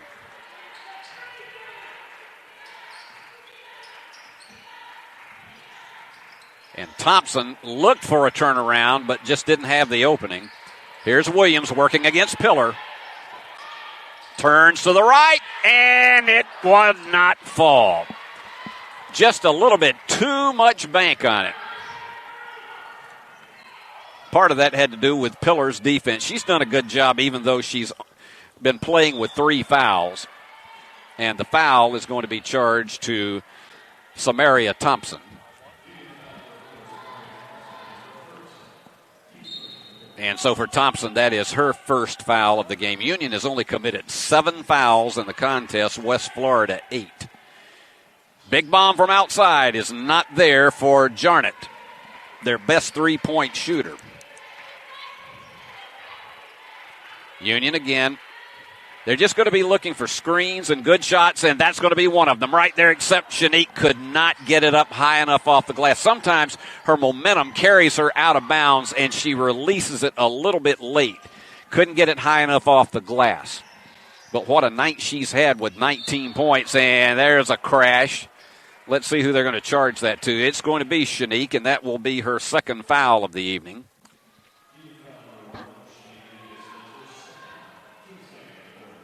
Shanique is 8 out of 14, has had 5 rebounds, 2 steals, just done about everything you could possibly ask her to do. She had 10 of Union's first 12 points in the game. They had to hurry to get that one in. And there's Pillar, who after getting the first 13 points of the game for West Florida, she has been cooled off, and they threw it away.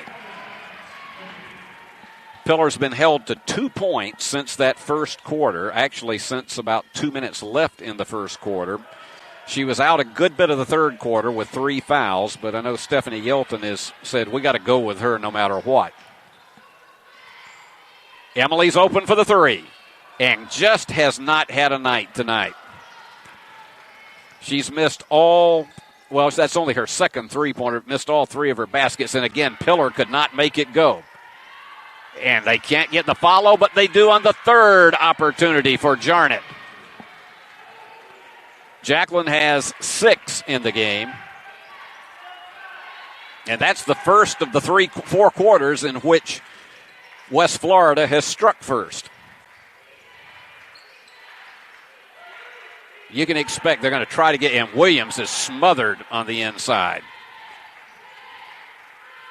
They get it to her anyway, and it was short. That's what double team defense will do to you on the inside. Considering that she sat out almost the entire second quarter, the fact that she has 11 points is almost a modern-day miracle. Jumper is not there for Pillar. And Samaria Thompson, high left-hand layup. And again, Union is having some problems now getting the angle right on their layup opportunities. But this West Florida team, they're not going to, just wave the white flag here. They're going to continue to play their pattern offense and see if they can make this a more respectable game. Going to the deck hard was Jarnett, but she's back up. And the jumper is not there again. And Williams picks up her 6th rebound. And Pillar has to be a bit frustrated now. At one point, she was 7 of 8 from the floor. Now 7 of 15. Getting down to the 6.5-minute mark, a very quickly played game because we have had so few personal fouls. That one's going to be charged to Griffon, and that is her 4th. So she will check out. And coming back in is Peyton Lewis from Hampton, Georgia, another one of the transfers from Kennesaw State.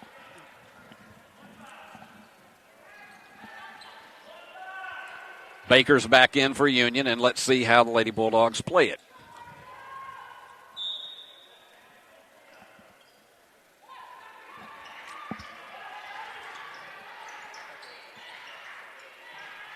Augustine in there getting some good action. And with 10 on the shot clock.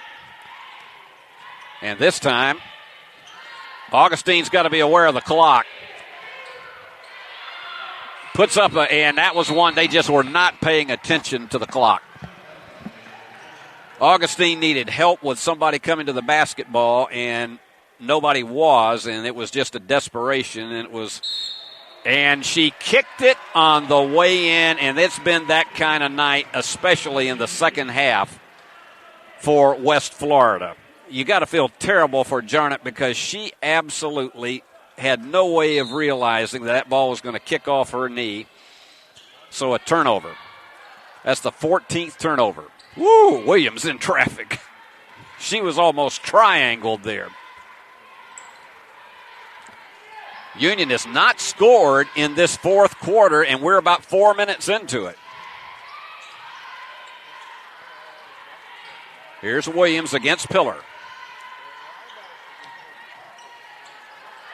She can't dribble again, and they knocked it away, and it's going to go back to Union with 6 on the shot clock. But the Lady Bulldogs have cooled off succinctly here in this fourth quarter. And they got to hurry with this one with 6 on the clock. And they charge the violation, so it goes back in the other way. And Mark's going to call timeout because he absolutely doesn't like what he's seen in this fourth quarter. Well, speaking of Mark, he first took the job as the Lady Bulldogs head coach in 1999, and he had to adapt to how he coached young women. And he says he's evolved through the years. Steve, I don't know. As I think back, I think the Lord kind of creates people with certain personalities. I always loved girls' camps at Lipscomb during the summer compared to guys' camps. I think that when you're a pretty good communicator, it matters coaching women. And I think I'm a pretty good communicator. I'm not perfect, but I think that's something that kind of just fits who I am. But really just being someone that cares. I think in girls basketball and these days with men as well, that if you care about people, then you won't be perfect. But I think it goes a long way to getting somebody's best effort. I can tell you that was a prayer meeting at the pulpit of Brother Campbell. because he has not liked what he's seen in this fourth quarter. Never mind that Union's up 23 and probably has this one in the bag. He doesn't like the fact that they're playing as if they have it in the bag, and he summarily communicated that to them during that timeout. And we talked to him in that interview about the fact that he did not have coaching girls on his agenda. He had a feeling that after he finished up as an assistant to Ralph Turner that he would get, and there you go, a steal. Let's see what happens. I'll pick up that story in a few moments. From the corner, it's Ashton Baker. Yes! Ashton with 12 to join the double-digit brigade tonight. And that woke up everybody after that timeout. Mark had he really thought that he was going to probably get a men's head job, maybe at high school or hopefully at the college level. That foul is charged to Emily Beard Dunnigan, and checking in is going to be Leah Cauble. And Emily is going to check out. But Mark, when this job became his in 1999, he had to adapt. He was 6-5 in his first 11 games. And it was a very tough adjustment for him to determine, where everything was going wrong. Well, guess what? He only lost one more game in the rest of the regular season and ended up with the Trans-South Conference Championship. And there you go. She's right between everybody. Nobody was going to stop Jalencia on that one, and that's 13 for her. They did awake after Mark's sermon. Somehow I thought they probably would. That's the biggest lead of the game so far at 28. And now we've gone and stolen again by Baker. Here goes the flash. And there goes the dash, Leah Cauble. We got 20 on the shot clock. Now you've got a West Florida team that has only scored 2 points in this fourth quarter. It is Augustine. Turnaround, had it blocked. Nice job of defense by Newsom. They thought about the three, but they went nowhere with it. Baker went to the deck, and a line drive shot goes through for Gabby Brown. And that's her first basket of the game, and we have timeout. So with Union on top by 26, every coach has a specific style that often is centered around his or her personality. Mark Campbell told us the best thing for any coach to improve is to realize when he makes mistakes. And so I made a lot of mistakes as a coach and how I coached and the motivation, coaching, and all that stuff. And just like we do in life, but at 52, I think I'm better now than I was when I was at 29 or 28 when I got the job. Just learning how to care for people, realizing that no one remembers whether you win your last game or not, and to make the relationships more important. So after the timeout, it will be Union ball, and Lady Bulldogs have, even though they played 4.5 minutes without scoring in this fourth quarter, they have just been dominant. After an even-Steven first quarter, they were tied at 15, and then they went on an 18-9 run, and then that third quarter, 23-7. Augustine draws the foul. She would not be denied her position underneath, and the foul is charged to Newsom. Her first. Again, we have only had 19 fouls called in this game, and if it's under 30, it is a low one. And Augustine got the drop. Bailey's third point of the game. Got them both. Union tonight, a perfect 10 for 10 from the free throw line. And it's extended back out to that biggest margin of 28 points. We'll have your post-game stats right after this one. And Keely Robinson thought it was all ball, and I think everybody in the house did, but they charged the foul to her. So going to the line is Alex Heyman. She's from Baytown, Texas. 5'10" sophomore. That's not Raytown, Texas. That was where the gang from Mama's family was from, is Raytown. Even my director, Paul Schultze, knew that.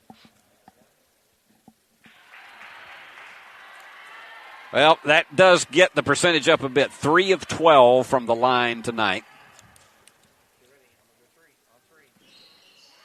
And gets the roll. But I got news for you. This West Florida team will bounce back on Saturday, and they'll probably, learning from this game, they will be a monster for their next opponent. For Union, there's no rest. There is Augustine, and she's fighting off the defender. Now, let me tell you something. That young lady is just a freshman from Black Rock, Arkansas, so you got an idea of where Union could have some real strength in the post. She's not quite 6 foot, but she is strong. And you can hear some groans about that foul being charged. And it is charged to Samaria Thompson, her second. And checking in for West Florida, it is Kira Stuble. She is from the beautiful town of St. Augustine, Florida, outside of Jacksonville, and is a very historic town. And for Union, it is Anna McCready from Fayetteville, Arkansas. Another of the freshmen. And I know Mark did not think under any circumstances that he would be somewhat emptying his bench here in the second half or late in the game, but Thompson is in to run the point. Big three. No. Off the mark. So slowing the tempo down. Stephanie Yelton is just telling them, okay, let's play for good shots. She's got most of her starters out of the game now. Big three. And that's off the back of the iron. And the rebound comes off to Skylie Morrison. All right, Thompson's going to bring it back outside. Shiley draws the foul. And checking in. Again, another one of the bench players is checking in, and that is Allie Morgan, who is from Bedford, New Hampshire. Tell you what, Stephanie Yelton has recruited players from all over the country. And why not? Because you're in one of the most beautiful cities and the most beautiful beaches anywhere in Pensacola. Getting close to the 2-minute mark. Union with 6 on the clock. Samaria is going to have to take it herself, and the left-hand layup all the way through. She's in double figures with 10. She is rapidly becoming a big threat on this Lady Bulldog team. We got a Bulldog Classic for you between games, and it's one that I know a lot of you remember fondly with these Lady Bulldogs. Bank shot for the three is not there, and here goes Thompson again.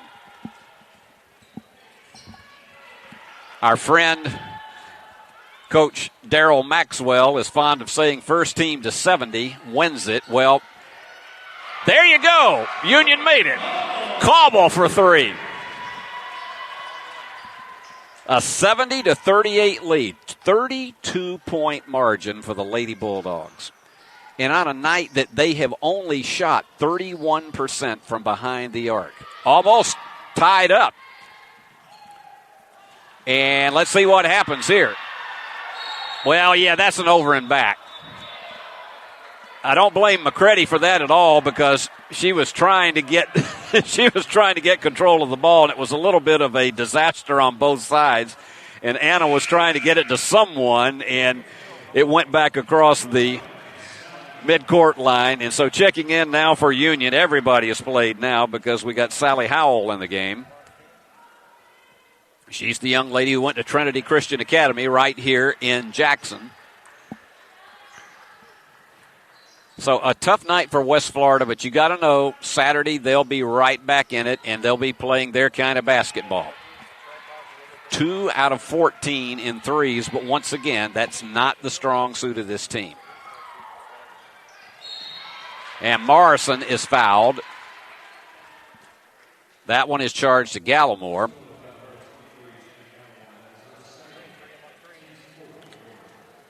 So Union they can get this thing down to about 14 seconds on the game clock.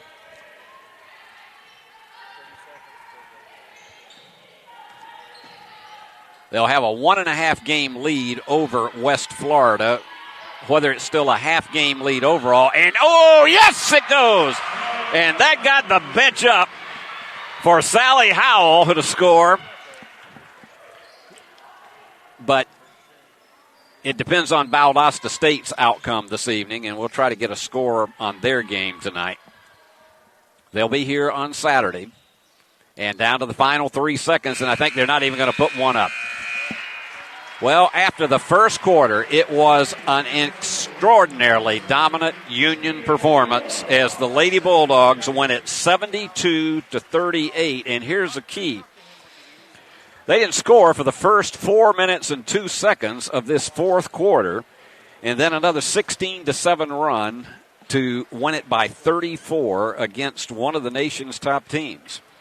And so let me give you the rundown on the totals here. Union 47% from the floor to only 28% overall. That's just inconsequential and totally unlike any West Florida team that I've ever seen. They only hit 28% from the floor, 14% in three-pointers. But Union finally toward the end moved up their percentage to 35% in three-pointers. That is still below their season average, but perfect 10 for 10 from the free throw line. And again, another uncharacteristic night for West Florida, 46%, 6 out of 13. Union was out-rebounded 40-35. They kept crashing in on the boards. In fact, Jarnett with 15 rebounds. I think that's the largest number of rebounds against a Union team this season. And 11 rebounds for Zoe Pillar. Pillar was the only one for West Florida in double figures with 15. She's their second leading scorer. They held Jarnett, who is their leading scorer, at 18 a game. They held her down to 6 tonight. But Pillar had all 13 of the first 13 points that West Florida had, and then they held her to 2 for the rest of the game. So after that first quarter, she got a single basket in the contest. For Union, it was Shanique Lucas, and a lot of hers happened in the first half, but she was dominant with 19 points in the game, 8 out of 14 from the floor. She had 10 of Union's first 12, and we had said it was going to be the Zoe and Shanique show the way it was starting out. And then Jalencia Williams had to sit out most of the second quarter with a second foul. And then she came in after only scoring a single basket in the first half and piled in 11, 5 of 9 from the floor. She was 3 for 3 from the free throw line and had 4 blocked shots tonight. And then you had Ashton Baker with 12. She had a couple of three-pointers. And Samaria Thompson with 10, including a long bomb three of about 30 feet in the first half.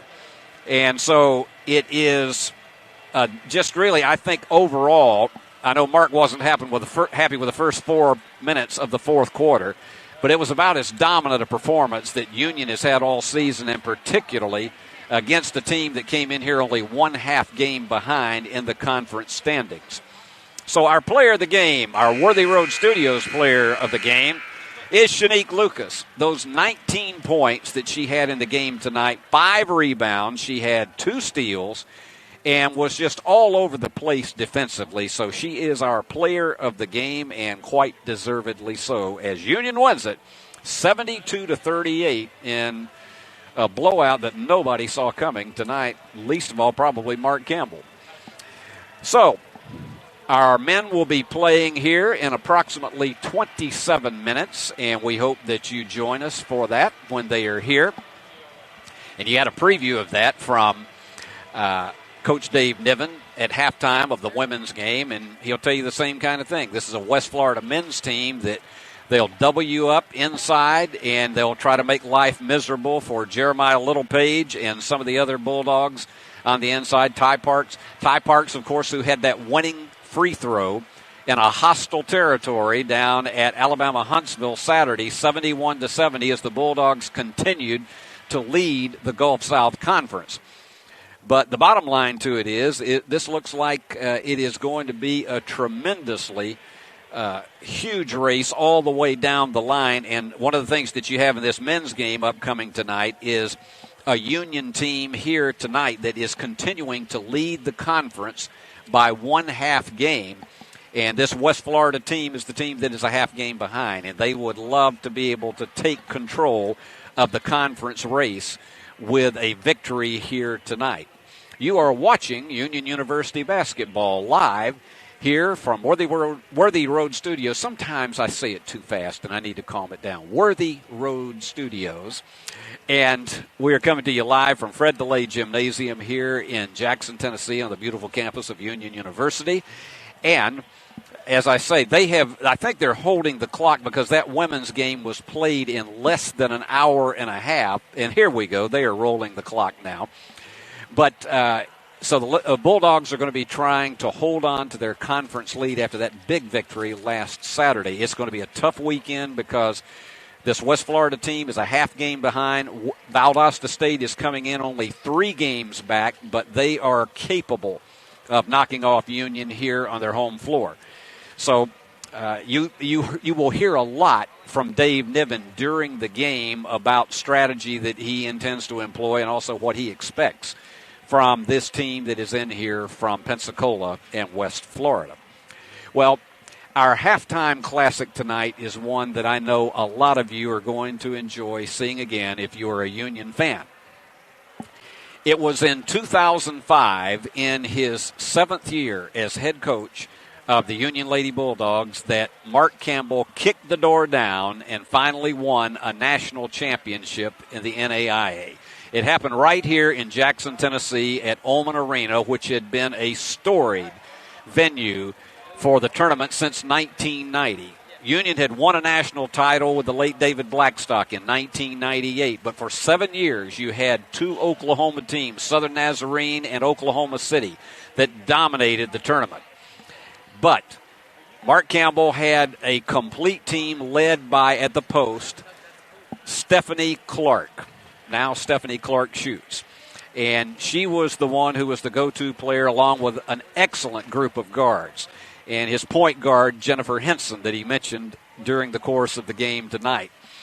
So we're going to take you back to March of 2005. It is hard to believe it was 17 years ago, to Ullman Arena. We're going to pick the action up with about 7.5 minutes left in the game.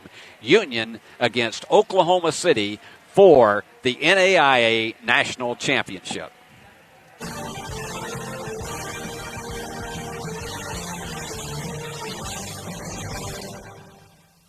$7:55 to go. It is Henson with it. 18 on the shot clock, and they lose it. Union getting a little sloppy here. 11th turnover for the Lady Bulldogs. Well, this is where you have to be careful of that run coming up for Oklahoma City. They will make it. It's just a matter of when and where. Whether they have to battle it out down low, get steals, they will do what they have to do to get back in this game. Doe has it blocked by Clark. Union will take it with 7:36 to go. Janelle Jones resets her defense. But the Lady Bulldogs have gone now about 2 minutes and 20 seconds without a score. Well, you see a substitution there for Janelle Jones. Arujo coming in, Sangari going out, making this more of a perimeter-oriented team because they're going to have to start hitting some threes. 7:36 to the championship moment. Union still ahead, 59-46 on the NAIA Video Network.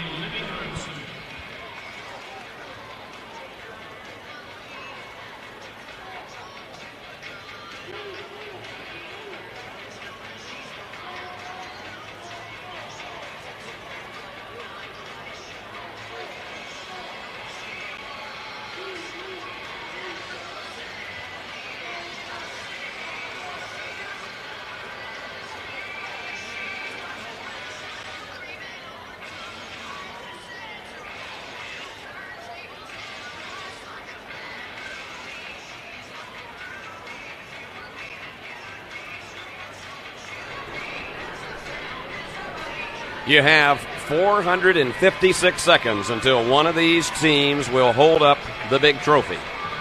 Get that big banner. Union University trying for its 2nd national championship. Oklahoma City wanting to be only the 3rd team to win at least 5. Southern Nazarene has won 7. Southwestern Oklahoma, no longer in the NAI, has won 5. Oklahoma City had a run of 4 between 1999 and 2002. And Janelle Jones still in that half-court trap. Union has not scored in the last 2 minutes and 20 seconds. But they have also stopped Oklahoma City from putting a lot of points on the board despite several opportunities. And they are really working hard on Richardson and Henson. And now Elliott to set it up with 21 to go. Well, they need to come out and attack this zone defense aggressively instead of being passive. Nice pass there. Daniels should have just put that one up. She had a good look. This is a 3-on-2 situation.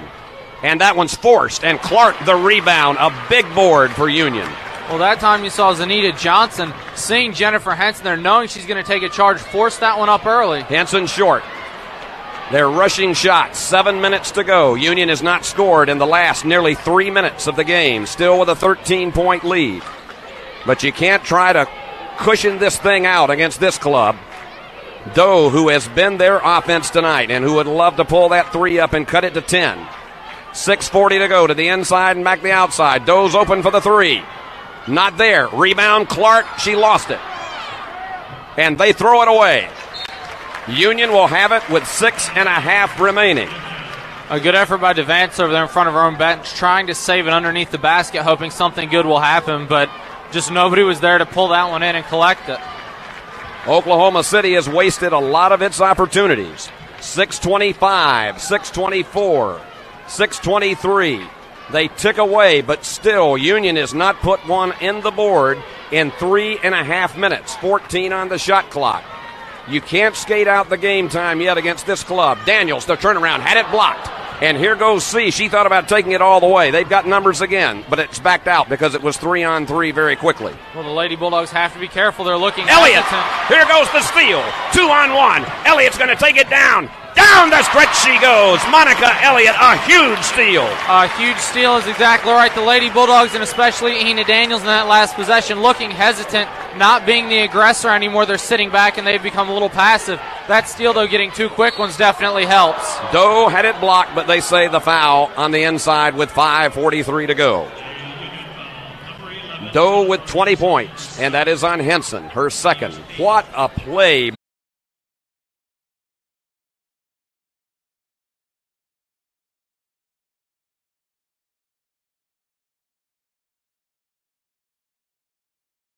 By Monica Elliott. She's so good at that, and it's good to see no ill effects of that knee injury that happened earlier in this game.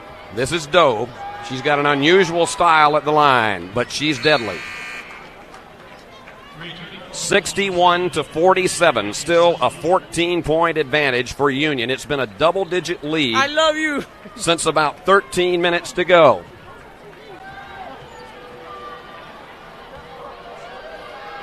I don't know who that was who got on our audio there. 61-48. Union, again, they're getting aggressive with that press. Almost a steal, and it is a steal. They have to be careful. Henson went to the deck. Fans wanted a foul. They want to travel. They're not going to get it. This is where and it's tipped in the middle, and Clark comes down with it. Another big steal. Getting close to the 5-minute mark, Jeff. Good aggressive defense there, but they have to continue to be aggressive just like that. Elliott getting creamed, and I got to ask why that's not a foul. A good take, and C just came over her back and knocked her down. 5:12 to go. 20 seconds on the shot clock. Still a 13-point margin for Union. Jennifer has to hurry and does get it to Elliott, who has the lane, but kicks it way outside. I think Elliott had a lane. Hard pass into Clark. It is Henson who pushes it up way short. No, not way short. Here's Doe. She's got movement. Under 5 minutes to go. Doe pulls up, takes the jumper. Not there. Clark cannot come up with a rebound. They go to the deck hard, and is it a foul? They don't like that one at all. That's on Henson, her third. And that is the 10th team foul on Union. They will have the double bonus the rest of the way, Jeff. And that a huge advantage because Oklahoma City is a very good free throw shooting team. You saw it against Houston Baptist in their Final Four matchup. They won that game at the free throw line, shooting a better percentage than their opposition, Houston Baptist. They can do the same here and try to cut into this lead. This is Silva for two. 61-49. It was as much as an 18-point lead. It has been sliced to 12.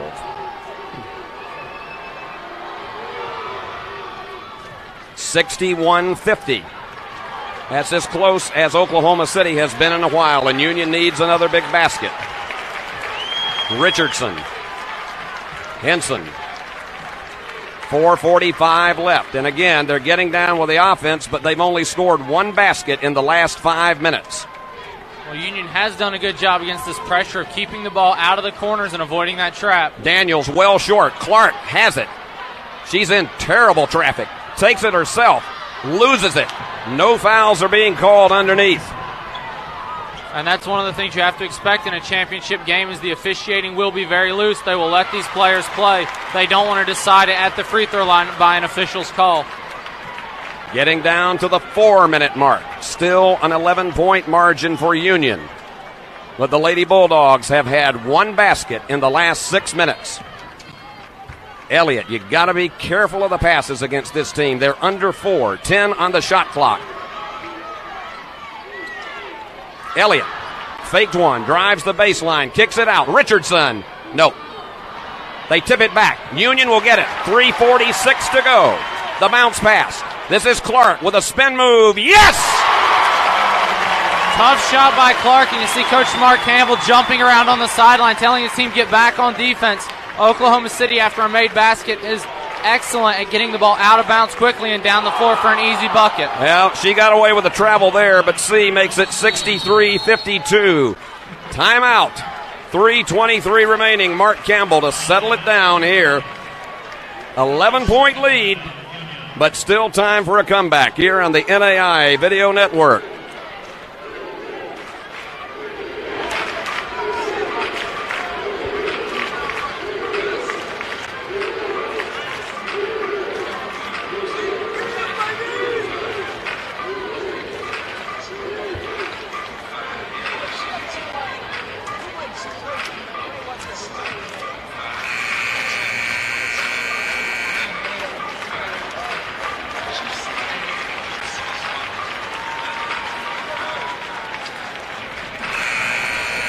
You can sense every nerve fiber of the Jackson, Tennessee fans who are here tonight. Union University has not been here in 7 years. They are so close to the throne room right now. And you can see the press will tighten up. Daniels will take it in. Well, Janelle Jones making an adjustment here. She realizes that they're beating her press down the middle, so she moved one player up. Now the Bulldogs smartly pulling someone back, and if Elliott goes straight up, she probably draws a foul there. They have to continue to be aggressive. They can't be afraid of C down low blocking their shots. 3:13 remaining, another timeout. So Union still with the 11-point lead. And Jeff, we'll keep it right here. At this stage of the game, Union's only negotiated 2 baskets in the last, looking at the clock here, 6 minutes and 43 seconds. Again, it's almost as if in some instances they have been playing not to lose. If you're Janelle Jones, how do you attack Union's defense? You have to be aggressive, and you got to start getting some quicker shots. You can't work 20, 25 seconds off the shot clock. You need to get the ball into the low post to C and try to get her some easy buckets down low. They did last time, beating Clark with a nice pass down the near side of the lane for a left-handed layup for C. But that's what needs to happen for this Oklahoma City team. They can't be content to wait around and work the ball around the perimeter. They have to start pushing the tempo. Union had a 59-42 lead with 9:56 to go. Since that point, it has been a 10-4 run for Oklahoma City, but Oklahoma City has missed several key opportunities. Union's defense has been outstanding. Let's listen to this crowd.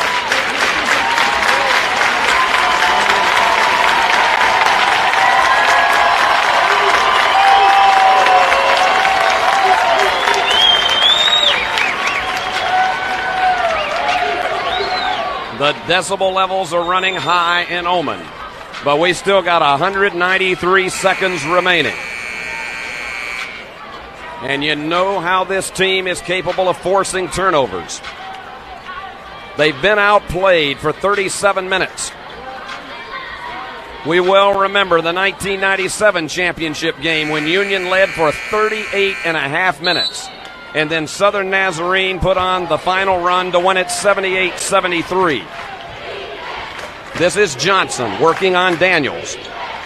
They can't get anything open in the middle. A 3 would be huge for the Stars. We're under 3 minutes, and they pull up and shoot it and get it. It is now an 8-point lead. DeVance with her first 3 points of the game. 63-55. Daniels has to be very careful. There's going to be a steal almost, and the foul is on Doe. Risky pass. They cannot afford to put the ball in the air that long. Oklahoma City is too good at reading that pass and getting there. That time it was Doe just a shade late, making it her third personal foul and getting the Bulldogs one closer to that free throw line, which could be an advantage or it could be the death of them if they cannot start to convert. Elliott will take her time. Crisp passing is important. A 13-4 run for Oklahoma City. Elliott with 2:30 to go. The seconds are not ticking off fast enough for the Union fans. They keep going to the outside. Richardson, not there. Here they go. This could cut it down to us. And they have got the numbers, and Doe has the opportunity and misses. They get the offensive board and the foul. And here they go, Jeff. Union has to find a way to answer right now. It's as simple as that. They need to regroup, regain their composure. Daniels had a good look from about 15 feet out, but after having her shot blocked by C, she's a little bit hesitant. She needs to be aggressive, as does the rest of the team. That is the 4th foul on Meredith Richardson. This is Doe. This could cut it to a 5-point game. Once was a 17-point lead. It is short. It is Daniels the rebound with 2:13 remaining. Henson will bring it up. 63-57. The crowd imploring Union to get one more basket. Under 2 minutes. Daniels, 14 on the shot clock. They've got to attack the basket at this point. 9 on the shot clock. The drive and the bad pass. Elliott could not make it happen. 1:45 to go. Oklahoma City making one of their storied runs. C has it blocked, but they get the offensive board, and underneath it is DeVance. A 4-point game. Mark Campbell talks it over with 94 seconds left. Jeff Reese. They have completely gotten out of their game. They're not attacking the gaps in the zone anymore. Earlier in the ballgame, Monica Elliott, Ina Daniels, and even Tiffany Fisher when she was in were attacking the gaps in this zone defense, getting in between, drawing 2 Oklahoma City players, and that's what was opening things up not only down low but around the perimeter. Now they're trying to pass through those gaps, making it easier for Oklahoma City to defend, and that's why they're starting to get the steals, because one player with the ball penetrating a gap is not occupying 2 Stars players like they were earlier. A big possession for both ball clubs. For Union, which has only scored 4 points in the last 8.5 minutes. A huge possession. Their crowd is getting behind them. The press is back for Oklahoma City. The drama is everything you want. And boy, DeVance was coming quickly. 1.5 minutes to go. Union needs a basket. Richardson almost lost it, and the foul. Bailed out by Johnson on that foul right there. Richardson's been a very good free throw shooter, but they are not being aggressive. They're not attacking the gaps, and that's what they need to get back to doing. They can't be content to sit on this one. 84 seconds remaining. The front end of this 1-and-1 so critical. I think it's going to take about 4 more points for Union to win this one. If they can't get them, Oklahoma City has a legitimate shot to come back. Richardson on the night with 14. Another big one here. We'll watch it with you. 65-59. The freshman. 80 seconds to go. This is Johnson. Elliott working on it. Johnson would love, she can pull the 3 if she has to. Johnson will drive it herself down the lane. Forced it, but got it. Johnson makes it 65-61. An incredibly athletic play there and a big answer for Oklahoma City. Ina Daniels has got to go. She cannot be content to stand around and watch. There has to be some aggression by the Bulldogs here. Dangerous, and over and back. Henson goes over and back. What a horrible situation for Union. They need to continue to be aggressive. When the ball gets inbounded, Daniels committing a major error just standing there, letting the press readjust itself instead of attacking it. 45 seconds to go. Oklahoma City. Come back so many times. This is Doe. Double teamed, almost stolen. 35 seconds left. This is Johnson. She had the last one. Lost it. Saved it. 11 on the shot clock. They wanted to travel. They didn't get it. Johnson gets the bank shot. 65-63. Union does not have to shoot, but they got to get it down the floor. Richardson with Daniels. She'll work it down the floor. Richardson. Henson. 12 seconds. Elliott. 10 seconds. 9. The foul finally with 8 seconds left.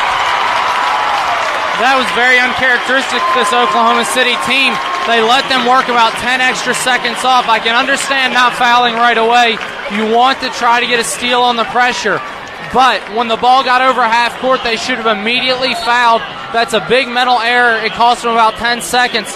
If Daniels can hit these, that could be the difference in the ball game. Well, the big one is the front end. You don't want to leave them on opening for a closing three with 8 seconds left. 65-63. Ina Daniels from Lowell, Massachusetts, who actually did an audition with Point Loma Nazarene. They looked at her and they said that she just really didn't show them anything. She ended up playing AAU basketball. Some former Lady Bulldogs saw her and they coached her and they told Mark Campbell, you got to take a look at her. Union will bring everybody back on defense. What drama? 8 seconds to go. This is either going to be icing on the cake or it's going to be heartbreak. And Oklahoma City has broken tons of hearts in this tournament. Daniels. Everything rides on the championship for both teams right here. 8 seconds to go. Let's watch.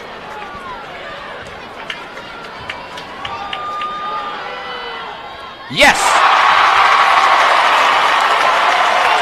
This one is huge.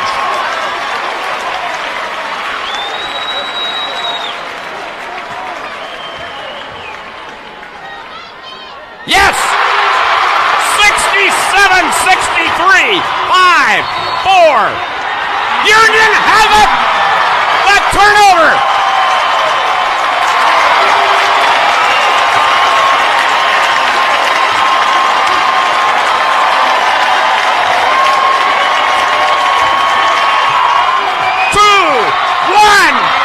Union University is the national champion!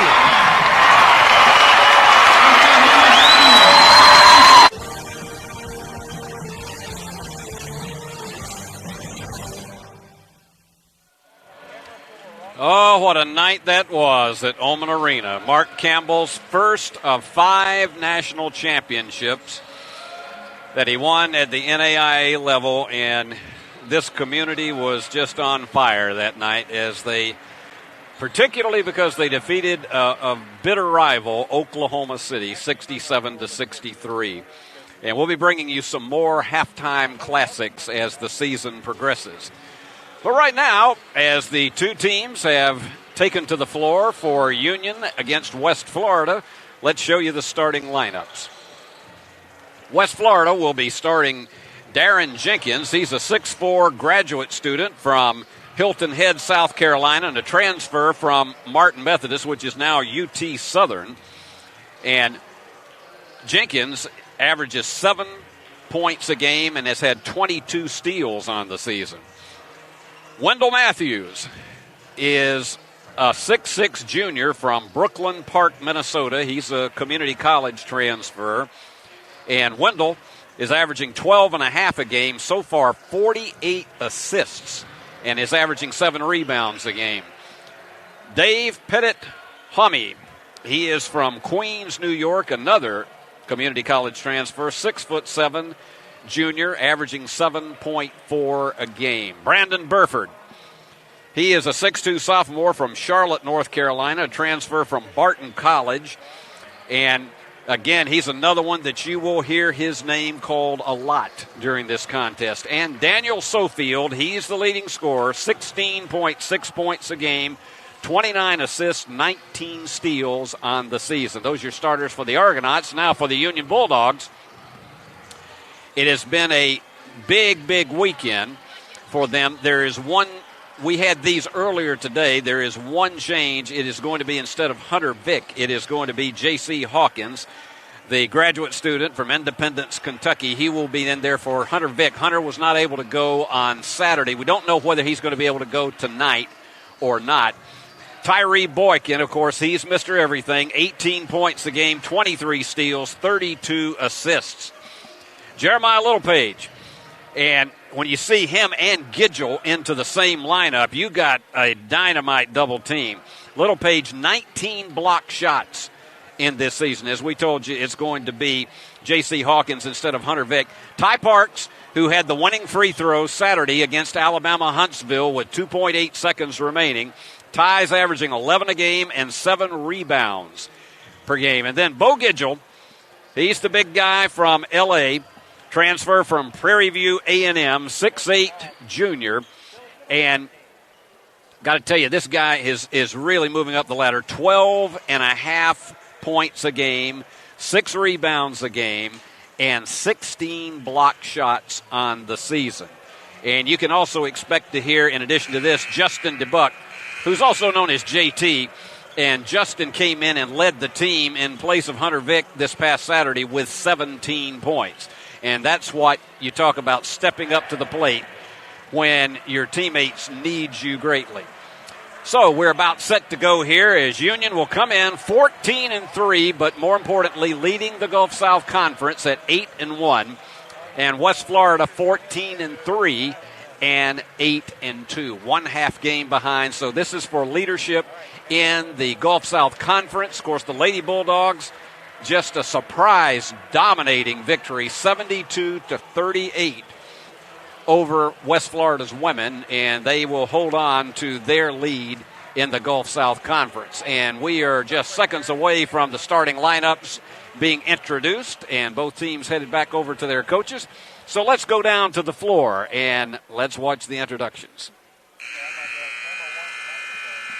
Ladies and gentlemen, welcome to the congratulations on campus of University. The second half of tonight's doubleheader between West Florida Argonauts and your Union Bulldogs. Please be advised that Union University Gulf South Conference and NCAA promote sportsmanship by student athletes, coaches, and spectators. We request your cooperation by supporting participants and officials in a positive manner. Prohibiting additional or sexist comments or other intimidating actions directed at officials, student athletes, coaches, or team representatives will not be tolerated, and their grounds for the second competition. Thank you for your cooperation. And now, this evening's starting lineup, beginning with the visitors, the Argonauts of West Florida. At guard, a 6'4" graduate student from Hilton Head, South Carolina, number 1, Darren Jenkins. At forward, a 6'6" junior from Brooklyn Park, Minnesota, number 4, Michael Matthews. At forward, a 6'7" junior from Queens, New York, number 11, David Peyton. At guard, a 6'2" sophomore from Charlotte, North Carolina, number 14, Brandon Curry. And at guard, a 6'7" sophomore from Jackson, New Jersey, number 21, Daniel Sofield. The Argonauts are coached by Jeff Coaching, assisted by Ryan Mentor and Adam Lyon.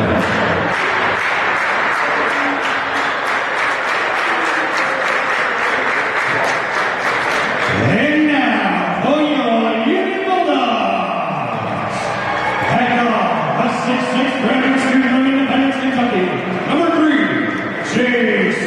Hawkins. At guard, a 6' senior from Clarksville, Tennessee, number 11, Tyree Boykin. At forward, a 6'7" sophomore from Birmingham, Alabama, number 20, Jeremiah Littlepage. At guard, a 6'4" senior from Pocahontas, Tennessee, number 33, Ty Parks. And at forward, a 6'8" junior from Los Angeles, California, number 35, Bo Gidgel. The Bulldogs are coached by David Jenkins, assisted by Easton Mazzoli and first team. And when you hear that, Bo Gidgel, you know that's the last one off the bench.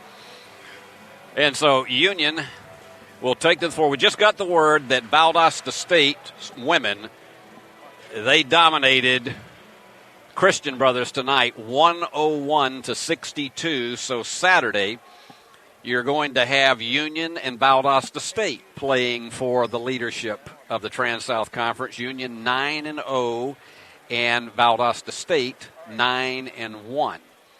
And there you go. Dub and Susie Oliver, the president and first lady of Union University. I got a chance to visit with them at halftime, and Susie was asking me some technical questions about an episode of the Andy Griffith Show, and I think I was able to give her all the insight she needed. Mr. TV Classics tries when it comes to that. All right, to jump it is going to be Littlepage, and he'll be going against Matthews. And let the games begin, and it is going to be the guys in green who start out with it. Dave Niven told us in the interview you saw during the women's game that this team can double you up on the post. They have an ability to do so many things without the basketball, and that's one of the keys that you look for. It's a team that, and you got a whistle right off the bat on the inside. And the foul is charged to Littlepage. And one thing you don't want to do is get your bigs in foul trouble right off the bat. And so that is going to send Matthews to the line for the first two free throws of the game. And this is a team that shoots on the season 73% from the line.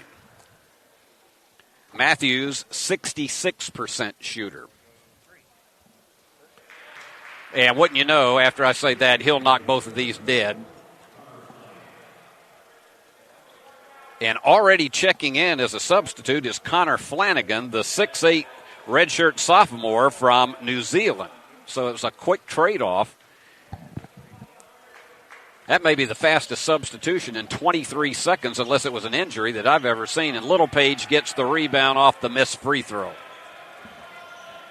Bulldogs, of course, they will pound the inside, and they've got some excellent three-point shooters. Very, very fast team. And it is Boykin. Short.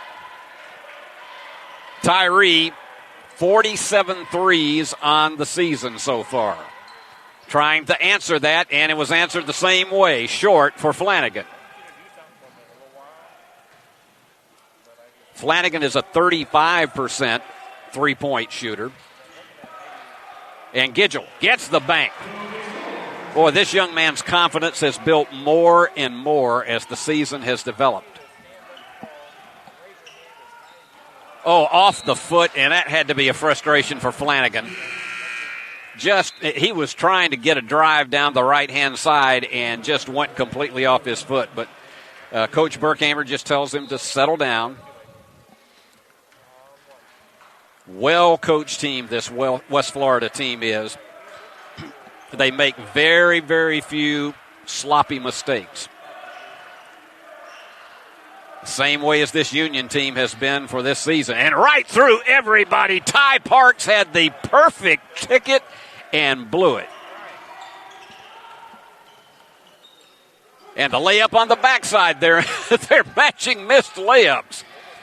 Both teams with opportunities close in, and that one was one that was just ill-advised. That little floater attempting to get Parks in for the slam dunk. That one just went nowhere. Didn't time it well at all. Union with a little bit of a trap, but the Argonauts escape it.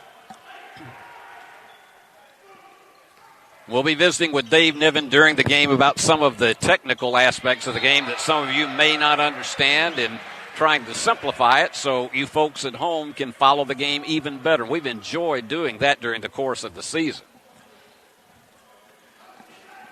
All right, to toss it in is Sofield. He's their big gun.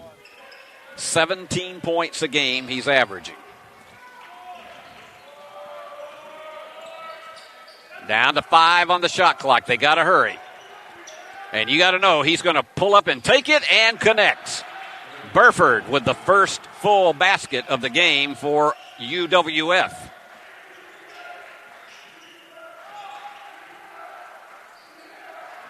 And in the corner for the three, it's Boykin. Nope. And tipped away, and they'll give it back. Parks was trying to get a hold of it and was knocked away, and so Argonauts will play it underneath. I like their school abbreviation, UWF, because it reminded me of one of my favorite professional wrestling organizations, Cowboy Bill Watts Universal Wrestling Federation. And there's a steal by Parks, and he lost it. And this is going to be a scrum. And timeout called. Very smart timeout on the part of Union. So we'll take this break. It's very quickly into this one with West Florida on top 3-2. Conditioning and good shooting often go together. And when a guy is tired, he may not have the energy level to hit very well. And Dave Niven elaborated on the need for conditioning. On the offensive side of things, it typically shows up in shooting. You need legs to be a great shooter, and you need legs late in the game, particularly if you're shooting threes and not getting things right at the rim. I think that shows up as well. So conditioning is a huge part of it. You can mask a little bit of it when you're deep, and I think we've been able to do that this season, playing 10 guys. We've been able to give guys more rest than typical. The conditioning, really, the last 2 years has been tough because of how COVID has affected preseason, how it's affected practices, the amount of time that we've had. Both of our last preseasons, we've had a number of guys go into quarantine and COVID protocols, and that's affected the level of conditioning that we opened up the year with. From the corner, the three is not there, and the two teams are really rather cold from the inside, and there you go. Gidgel, who is Union's offense right now, makes it a 4-3 Union lead. Interesting insight from Dave Niven talking about how conditioning sometimes affects the ability to shoot. Jenkins goes in tried to get the same thing. He was very close to the end line, and Gidgel, the three. He is having himself an early night. And Union back to the lead 7-5, and it's all Bo Gidgel. Fall-away jumper is there. Nicely navigated by Sofield, and you can understand why he's there. And Union all the way down, and the layup is there. Little Page behind the defenders, and we'll keep it right here on this timeout. That was just absolutely perfect timing on the part of that pass, and also Union paying attention to what the defenders were not doing. Just did not get back down the floor fast enough for West Florida, and the Bulldogs are on top 9-7. Remind you, we'll be back here on Saturday afternoon, and our airtime will be 1:45. And Union takes on Valdosta State in two very important Gulf South Conference games that could, both of them, be for the leadership in the conference. It definitely will be with the women, and it really depends on if Union or West Florida wins tonight, whether that's going to be true also where it comes to the Union-Valdosta State game. And so we'll be with you at 1:45. The doubleheader will tip off at 2, and we got some guys up there at the stands that are just happy to be here tonight and glad that they're on television. I can imagine. The old line was, put me on TV, man, and they love it. But so we'll be with you Saturday afternoon right here on E-Plus TV6, eplustv6.com, and also on the Union Athletics Sports Network, where you go to uuathletics.com/watch. And Brad McCoy joining us here in the stands tonight at Union University basketball. Personality on 101.5 right here in Jackson, which is carrying the game tonight with Gary Neese and Coach Darrell Maxwell. The Union's going to be in, again, a bit of a trap, but looks like they're going to move away from it. They leave Parks back up to try to see if he can at least rattle them a bit. It took about 8 seconds to get it across. This is a very disciplined team. Big three, and it looked like it was on the move there for Flanagan, but it just went short. I know Dave Niven looks on that. When you give up a 3 and it doesn't go, you got to look on that as the equivalent of a turnover and capitalize on it. Gidgel, who just was out of control on the inside and had 3 guys in the middle and lost it. There you go. You're not going to stop that one. He overshot it. Flanagan has just had a rough go in the early going here. He's 0 out of 4. Big 3. No, he was absolutely robbed on that one. Tyree has missed his first 3 tonight. Here goes a steal, and it's going to be Parks. It's a one-on-one, and he goes wide. He was trying to get it to Gidgel, and he just missed his bounce pass angle. Later tonight, Dave Niven's going to be talking about the bounce pass. That was one that didn't work. Union has had 2 opportunities to extend this lead with excellent shooting opportunities and just have not been able to make it work. Well, they held them down, and it was 10 seconds before they got it across midcourt. They took every bit of the time that you're allotted.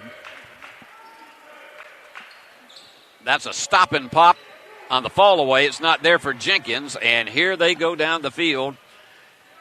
Justin DeBuck, JT as he's known, and 17 points on Saturday and goes back behind the defenders. Excellent layup. J.C. Hawkins getting his first basket of the game. That graduate student is proving that working on your masters can also develop your shooting skills even more. That was about a 180 spin, but nothing there, and the rebound coming off to Simmons. Mikhail Simmons is in the game now. And Dave's playing a lot of different combinations in the lineup so far.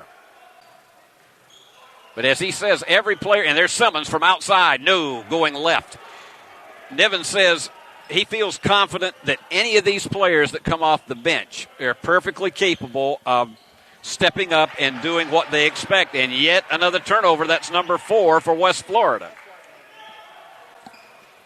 And behind the defender and overshooting it, and they couldn't get the tip from Simmons. He was too far underneath. Union has missed 4 golden opportunities with layups that just haven't fallen. You hope that doesn't come back to haunt you late in the game. Bulldogs so far 50% from the floor. High floater. I mean, that thing literally was looking like it was helium with a balloon, and it came right back down, and Burford has 4.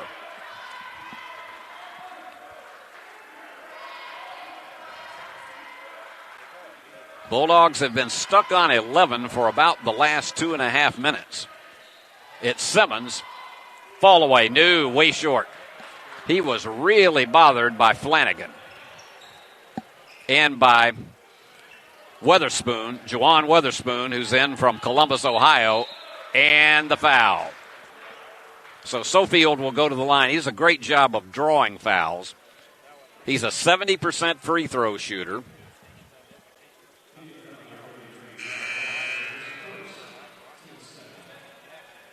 And that is only the second team foul for the Bulldogs. That one was charged to Ty Parks.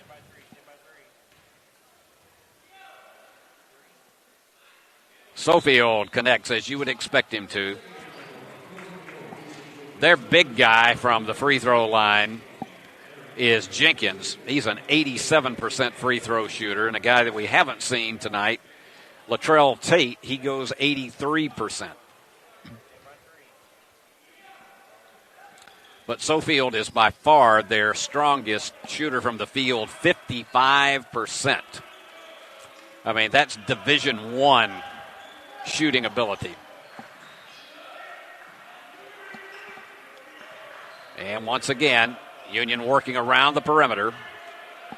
They've got J.C. Clossie in the game now. He goes at number 13. Down to 7 on the shot clock. High arcing 3, and it just bounds off for Clossie. And let's see how Coach Burkhammer plays it. They tried to get a give and go on the inside to Weatherspoon, and he just went too far. Union 8-0 in the conference, 8-1, pardon me, and West Florida 8-2. Both teams 14-3 as they enter the game tonight. Give and go and losing it. They tried to get that on the backside to Clossie, and he just couldn't get control of it. And we got timeout on the court with Union and West Florida tied at 11. Dave Niven says a specific element of each game is an indicator as to where the team is at that time in its performance.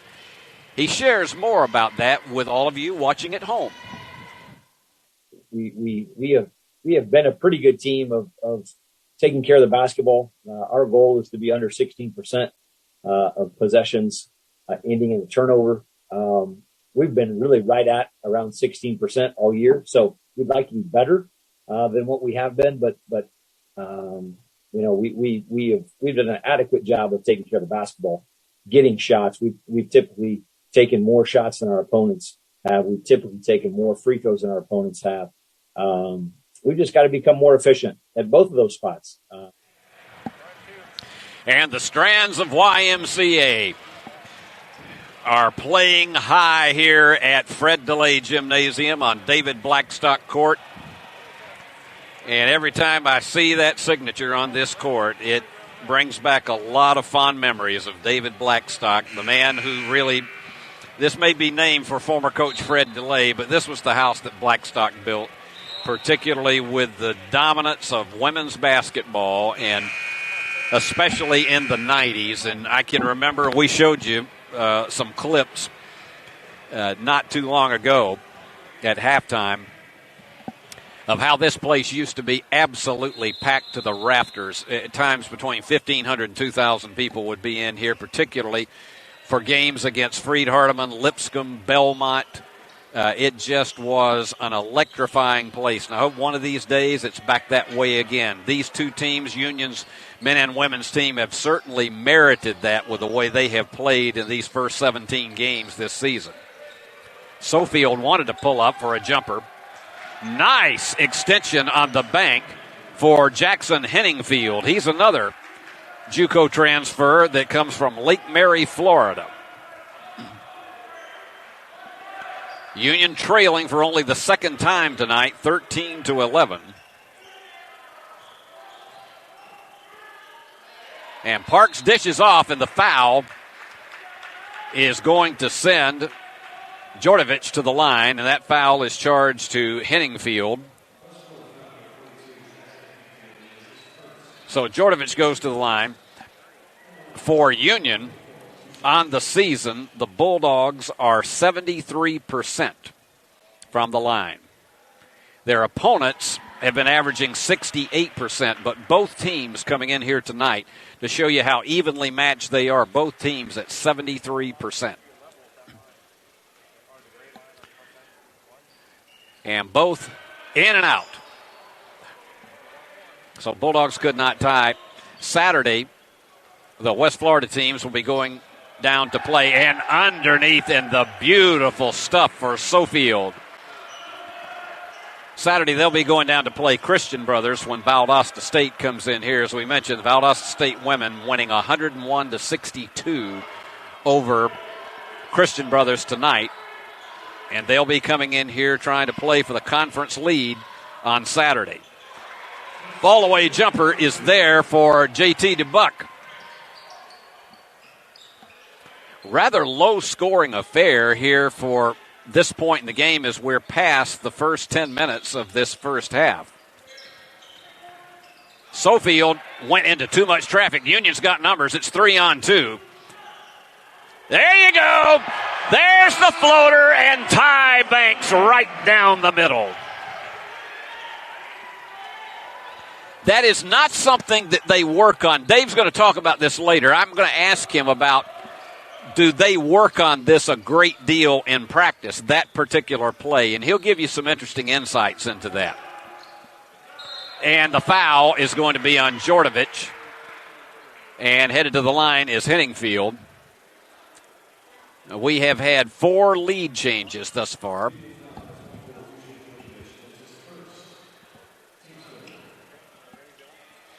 So Henningfield, he is a graduate student at the post. And you just see a lot of these guys that have chosen to come back and play another year because of the fact that they were not charged with a year of eligibility during the COVID year. And so you got a lot of experience on many of these teams. You don't see nearly, particularly in men's basketball, you don't see nearly as many freshmen on these teams.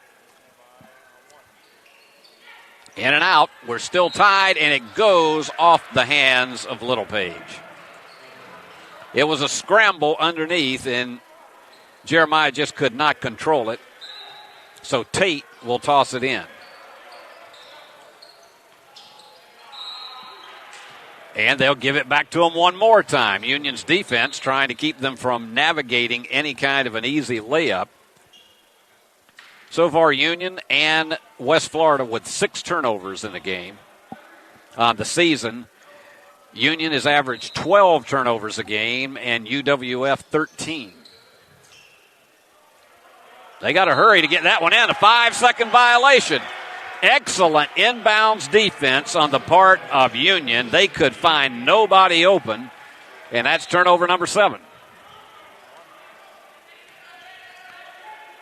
And this is turning out so far to be quite a defensive matchup between these two. And it's not something Dave did not expect. He said these defenses in this conference are as good as he's ever seen them. And that left-hand curl hook was not there. Gidgel tried to make it home with that one, and it didn't go. And they wanted a travel called, and they didn't get it. But it doesn't matter. They missed the 3. And it was Clossy the rebound. And on the drive, the foul.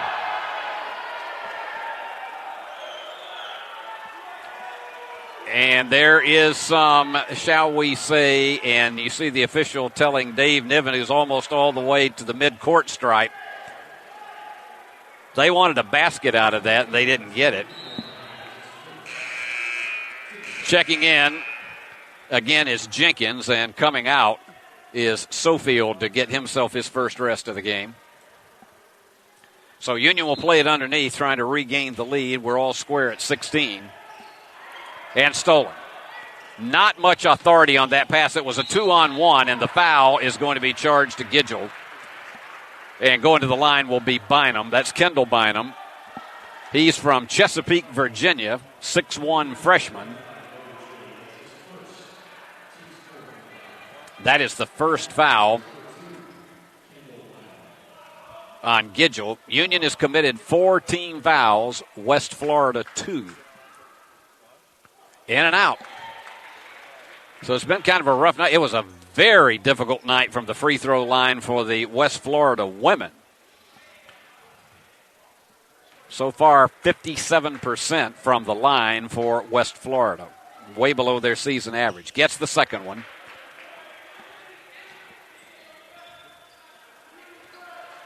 And let's see how Dave plays this as they keep 2 defenders in the backcourt. This Union team has been an exciting one to watch during the season because they've just had so many explosive plays. And that one was too far left, but Gidgel, the offensive rebound, he's going to try to go himself and got the hook. That bank hook on the part of Gidgel gives him 9. And that's our 5th lead change of the game. You got the feeling it might be that way all the way through. Trying to scoot through everybody was Tate. And the scramble goes back to him. Tate with that bank doesn't go anywhere, and Union's going to slow it up. This team is very creative on offense, and they tend to communicate very, very well. You see very few what we would call silly mistakes in a game from this Bulldog team. Fall away, one-hander is there. And finally, you get Boykin on the board. The bank and the foul. So that will send Henningfield to the line. This West Florida team is very, very deep, and we'll talk more about that when we come back as Union leads at 20-17. But when you face an opponent such as West Florida, it doesn't really matter whether you're here at home or at their place. It's going to be a tough one. Dave Niven tells us more about what the Argonauts bring to the floor tonight. Their offense, they're very, very good in transition, and so that'll be a focus for us on offense. Defensively, it'll start with transition. In the half court, we've got to be really, really good communicating when we switch, when we don't, when we double, when we don't. All of those things are predicated by having 5 guys on the floor that can talk and continually talk to each other. And so that'll be a big part of it. And then finishing the play with a blockout and a rebound. There's a good team, bunch of athletes that'll crash, and that we've got to be physical and go make contact. There you go, seeing some of our students who are out here for the game this evening during this January term, the last January term for Union University. Next year they will start a spring semester in January, and it will end earlier in May.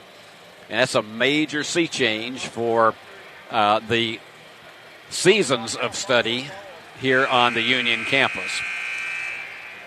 Union is one of the few in this area that has had, for although these many years, a January term, and then they don't have a May term like many schools do where you take one class and do it in 30 days or so. It's going to change next year. And that may mean more students will be coming to basketball games in January.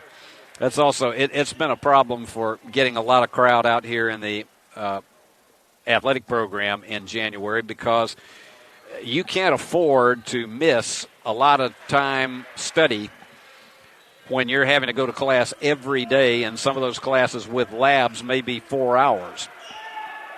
And you got to pound what usually is 15 weeks of material into 4. Bulldogs by 1. Gidgel, who has no fear, and he had it slapped away and lost it. It went off his fingertips last. And that was a case of Bo just losing concentration.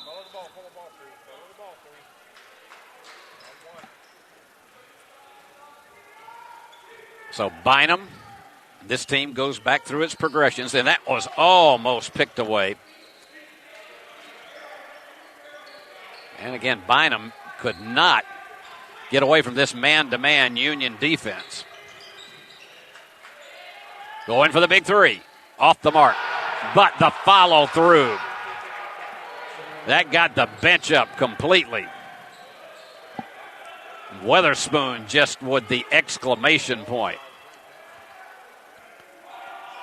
3 from the corner is too hard, and here you go. At halftime, got a very special feature for you that we hope you'll enjoy.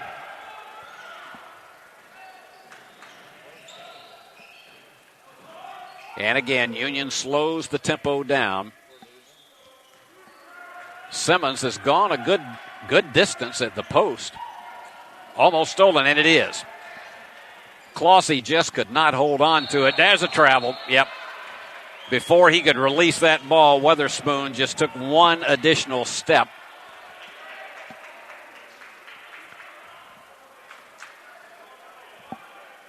And so Hawkins will toss it in. As Dave has talked about, just about every school has been affected by this, but Union again this week has had illness. And there was one day that he had only 9 players available in practice, and it's hard to run all of your progressions when you don't have 2 full teams. Big 3 from the corner is not there for Boykin. He's been cold tonight. 1 out of 6 has just not been able to get a rhythm. Short on that one. Again, this has not been a clinic when it comes to shooting tonight. The reverse layup was beautifully navigated. Tremendous effort. So Union, that is our 7th lead change in this first half. They're going to work on Simmons inside. And the floater turnaround is not there, and Simmons the rebound. McHale with 4 boards so far tonight.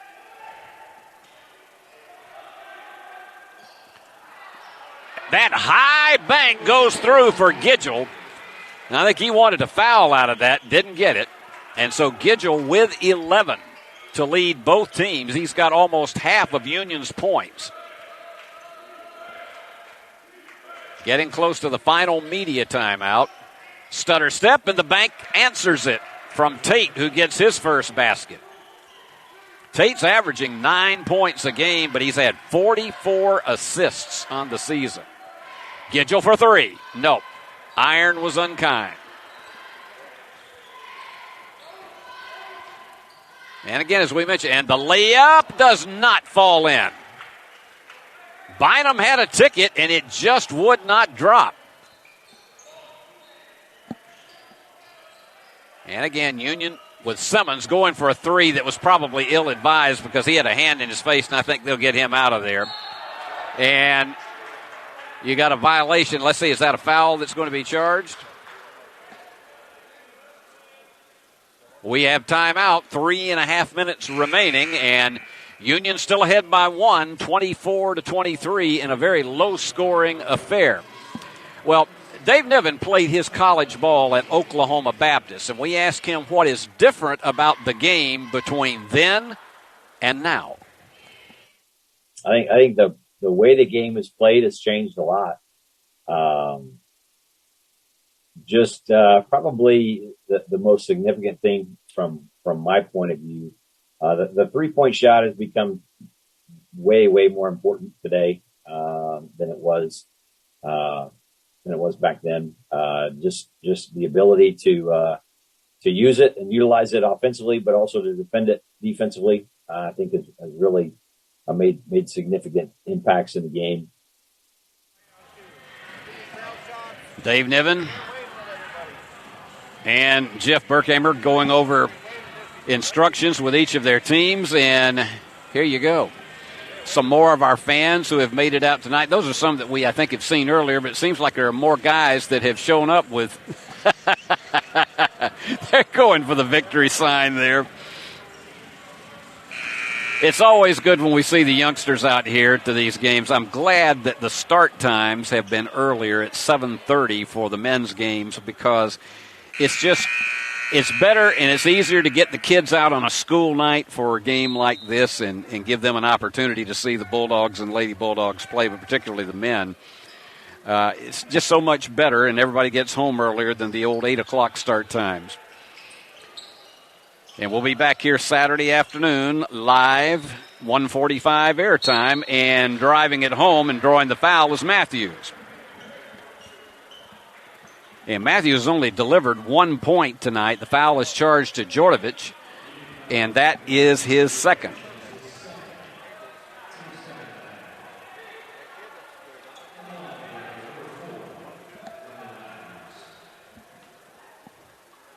So Matthews is going to the line. He's 1 of 2 so far tonight. And he nails that one. As I mentioned earlier, he's a 66% free throw shooter, so he's one of these that if it got tight late in the game and you needed to put a guy on the line of their regulars, he's the one that would be the better percentages. And force that one, and the rebound comes off again to Clossie. And getting the backside, the reverse layup. Ty Parks, give him 6 on the evening, and Union back to the lead at 26-24. We've had 4 ties in the game and 7 lead changes.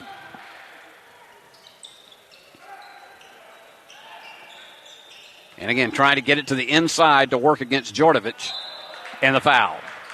And that's exactly what he wanted. And Djordjevic has committed his 3rd foul. So Dave Niven is quickly going to get JT DeBuck back in the game. And Cowboy Curling doing his usual splendid job of cleaning up the floor. Not long before we'll see curling in the Olympics. I wonder if he'll watch that competition to see if he can get more technique when he cleans up the floor. And right through the heart for Matthews. And Simmons is going to check back in. With that third foul on Djordjevic, it does hurt some of the depth at the post. And he pounds it home. 4 out of 6 from the line, and we are again tied for the 5th time tonight. Union slowing the tempo once again. And the big three is there. J.C. Hawkins with his first long-distance effort tonight. Bulldogs still hanging on to that 2 to 3 point lead that they've had for about the last 4 minutes. And a give and go on the backside. It was a little bit too far underneath, but West Florida keeps it. Now with 10 on the shot clock. Don't be surprised if this guy tries to pull up and put a bomb in. It's Sofield. He does it. And he had that with Littlepage right in front of him, and we are tied again at 29. Oh, this is one of these that you get the idea it could even come down to the final possession and shot. Under 2 minutes to go in the first half. Simmons is an excellent outside shooter. And they're down to 7. Somebody's going to have to take this one soon. But in all that was just ill-advised underneath. And Union is going to get it back after Jenkins went after it. Nope, they're going to give it back to West Florida. They're going to call it the 30-second violation. I think Union thought that it was actually knocked out of bounds by West Florida, but the ball did not go and strike the iron in that 30 seconds. So West Florida trying to retake the lead, and they do. Sofield is now getting a rhythm. He's got 12, and that is our 8th lead change of the game. 8 lead changes, 6 ties. Here you go. Parks. Got it. And the foul. That whistle blew just as he released the ball, and so he'll try to tie this game yet again. It would be our 7th tie of the game.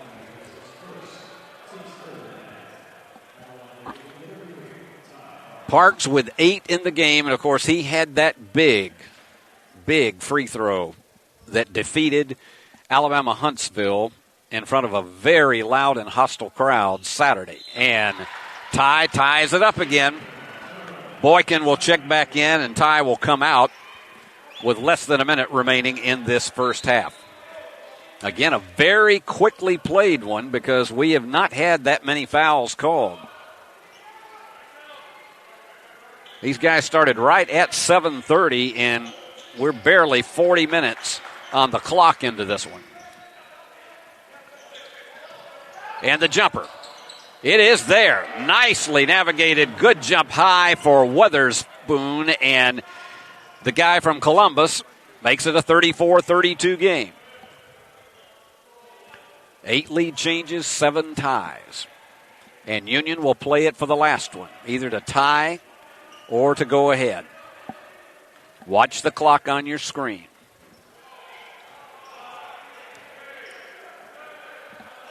Now they got to go quick. And a foul. And that was a smart foul because they had one to waste with 6.6 seconds. I'm not sure, though, because Union was getting so far down on the shot clock. Maybe not. Because I'm not sure the Bulldogs were about to get one off in a decent range. But here we go. They got 6.5 seconds to try to make something happen. And the fall away. It's hung right on the lip. And Jenkins is going to try to go for the big one off to the left.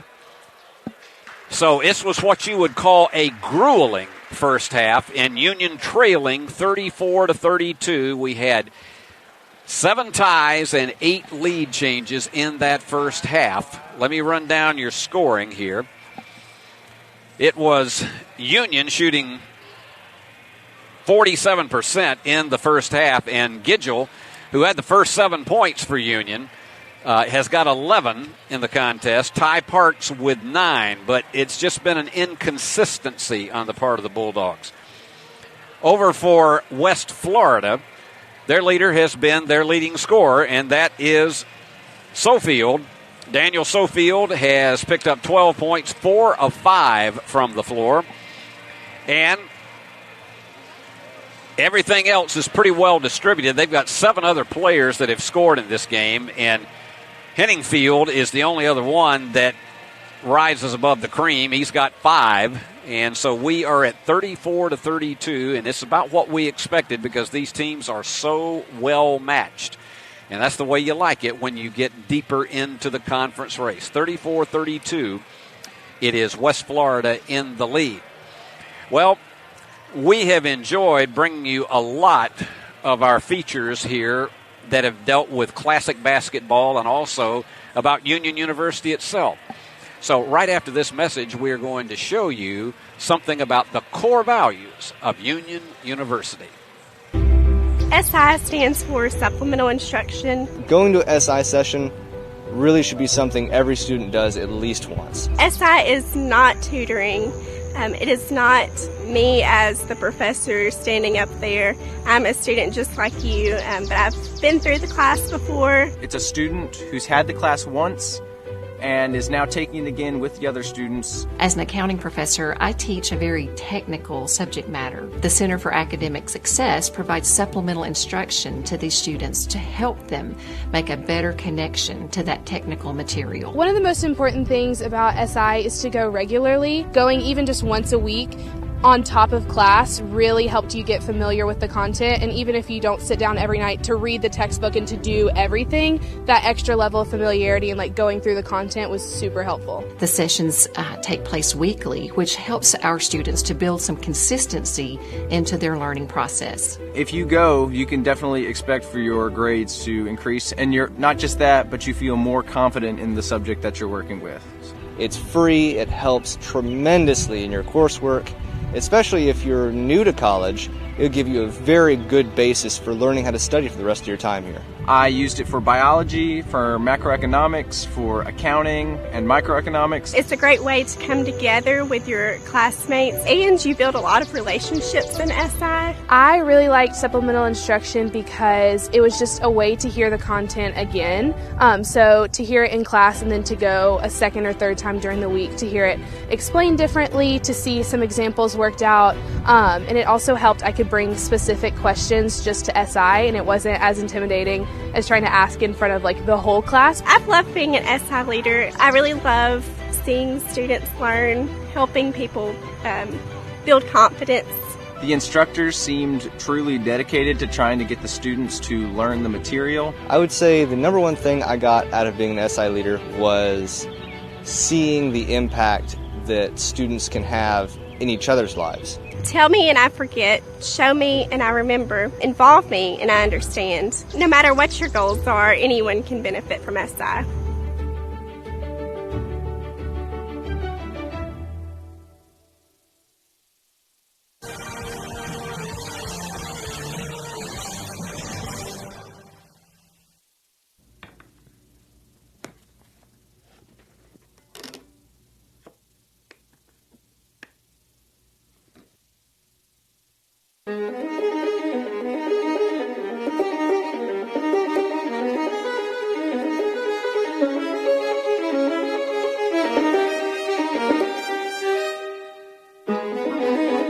The word excellence implies one or more standards of excellence by which to measure. We represent Jesus Christ, and there is no greater standard of excellence. Our approach to excellence has been validated, for example, by the careers of one of our graduates, who, while she was a graduate student at Duke, solved a theoretical physics problem that had gone unsolved for 30 years.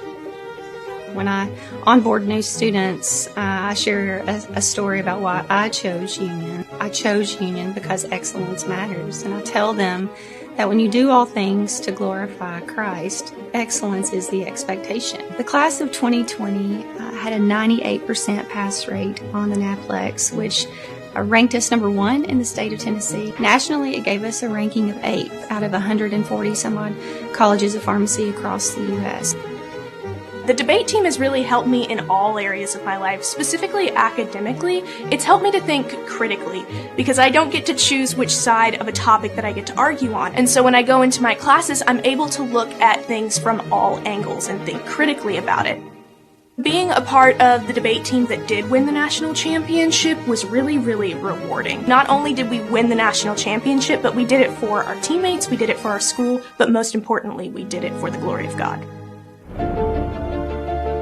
At Union, we seek to be Christ-centered in all we do. We don't focus on Christ-centeredness just in the chapel. One of the great opportunities I have in serving at Union is meeting students from all over the world. And one specific student that I think of is JV Martinez. And since coming here, I've watched him grow in his walk with Christ, connect to a local church, invest in others, share the gospel with others, and be a godly man. He, in many ways, is a great example of a student that we're hoping to invest in. I'm JV Martinez. I'm a senior from Tampa, Florida.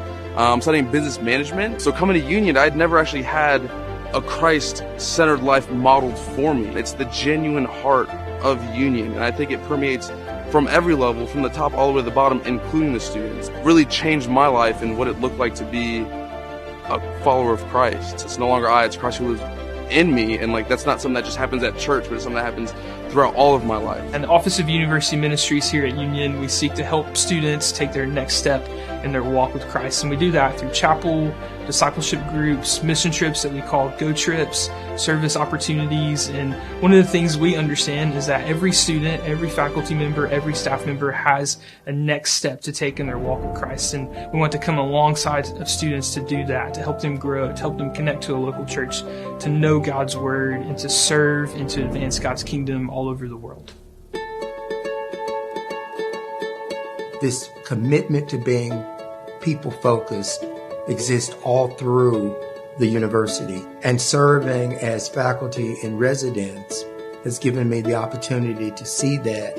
Union is very intentional, not just for academics, but also in establishing those meaningful relationships. When Union created the faculty in residence position, one of the things that was emphasized was to create more of a living and learning environment. Wonderful discussions of an academic nature over wonderful food and a more relaxed environment, but they also get a chance to see to what degree do faculty members walk our talk. I had a student that's a member of the Common Table group, and she just came by to visit with me one day. The students have just been great in terms of the way in which they have chosen to love us. As faculty and staff, we understand what we need to do to make the community a distinctive Christian university community. But it's heartwarming to see students who not only appreciate that, but contribute to it being just that. We are very excited about the donation that the McAfee family has made for a new building on the Great Lawn. One of the benefits that I see from the new building is that we will be able to recruit at a higher level. This new building is going to be state-of-the-art. It's going to house engineering and computer science as well as the McAfee School of Business, where there'll be great synergy amongst all of our majors.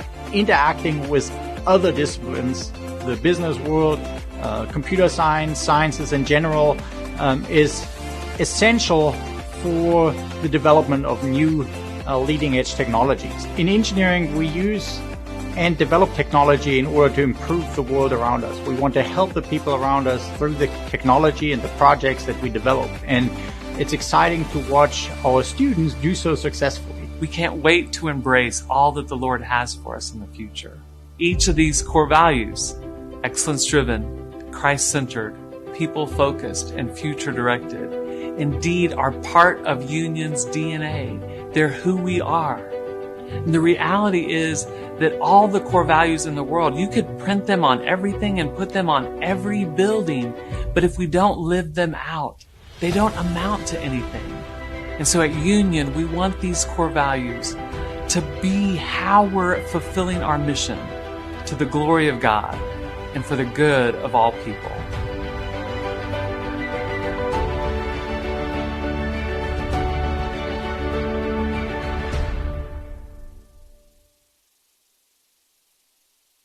It's all online, and I can take the courses at any time that I want. I can do my homework at any time I want.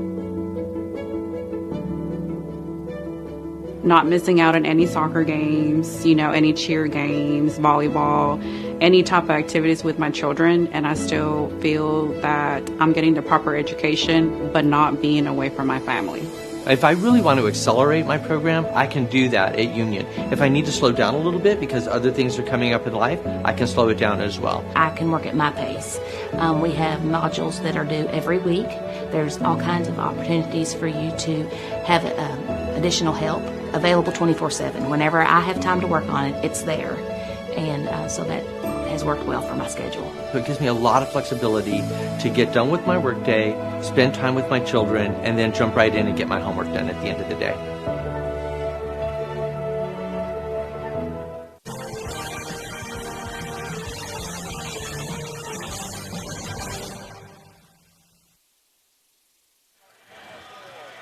Well, let's take a look at those halftime statistics.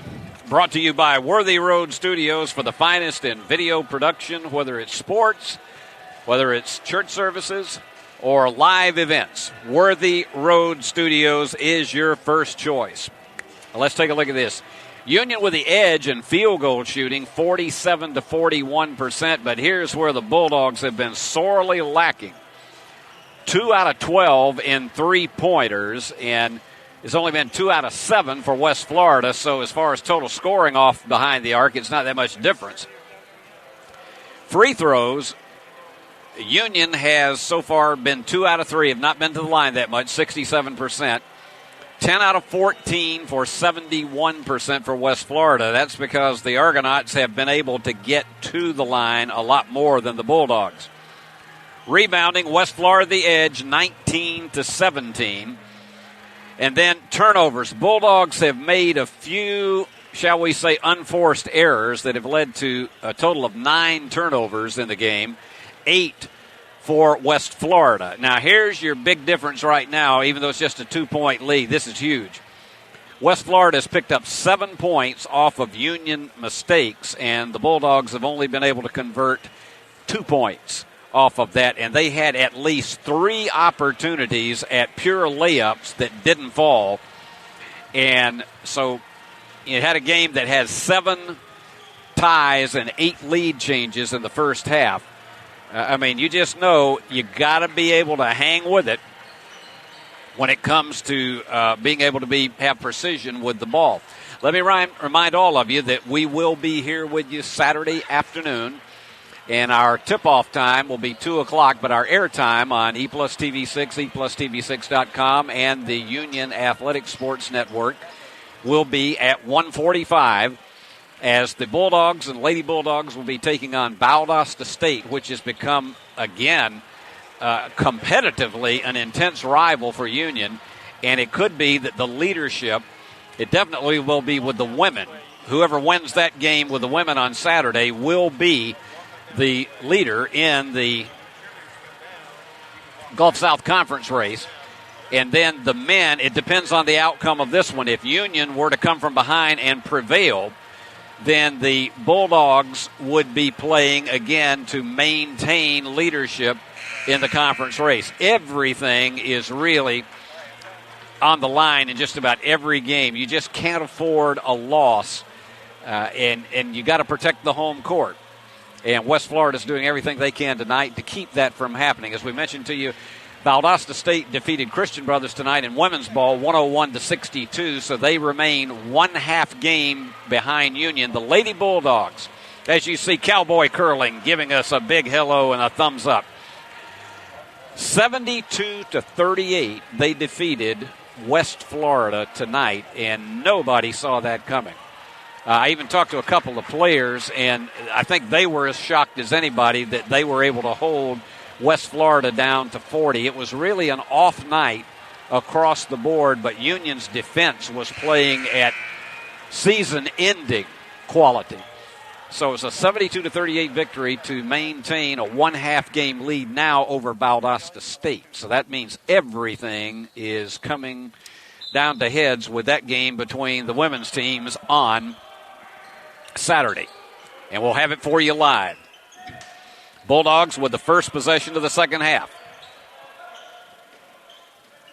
And Dave's gone back to his original starters.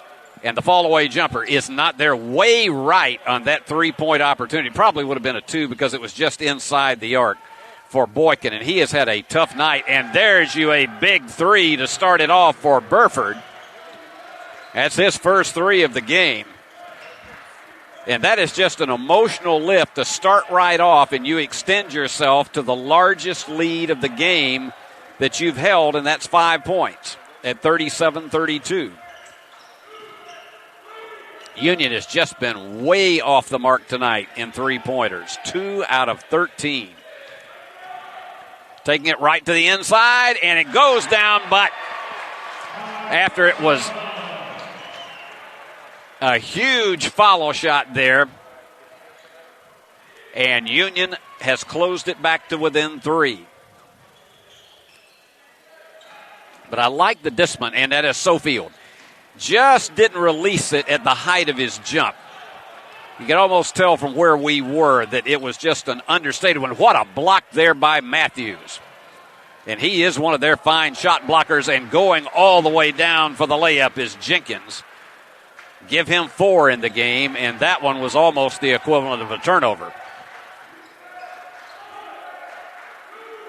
And let's see what the starters can navigate here down 5. And that one was just a careless pass on the part of Gidgel right in traffic. It was almost like they were running a triangle in 2, and wide open for the 3 is not there, and quickly down for the rebound is Gidgel. Gidgel with 4 boards. Parks just didn't have a lot of authority on that shot. Ty's got 11 in the game, but you got to make them count now in this second half while you're down. A beautiful curling reverse layup for Weatherspoon. So it's a 7-point lead, and this is the first 3-possession lead for either team in this contest.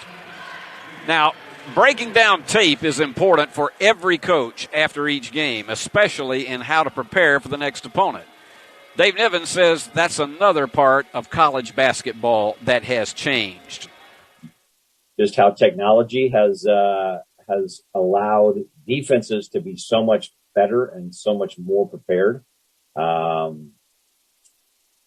Back when I first started coaching, we would get 2 to 3 games on VHS via any means necessary. FedEx, maybe it was getting in a car and driving and meeting a coach, or driving all the way to their campus to get the film. So we were limited in how much you really knew about your opponent. And now we have every clip of every play all season. You know, there's a lot you can know about your opponent, and it honestly, it makes it harder to score. And as Dave just said, you have no time to waste after this one is over, win or lose, because you got to get ready in 2 days. You got 1 practice and maybe a walkthrough on Saturday morning, but you got literally 1 day to get ready for another tough opponent in Valdosta State. And that's why he has assistants who really help do the job of breaking that tape down to know what the strengths and weaknesses are of each team. The only player that is in any kind of foul trouble is Dejan Djordjevic. He's got 3, but this is the kind of thing that you want to keep your players out of any kind of foul trouble that could give the advantage to the opposition. Union has not been able to dominate inside tonight. And that one just lips off, and the rebound comes off to Burford. And Union is missing a lot of inside opportunities. That high, just soft bank shot and off the timeout for your opponent to go through and be able to nail that one. That's a killer. 9-point lead now for the Argonauts. And the foul is charged to Matthews, and that is his second.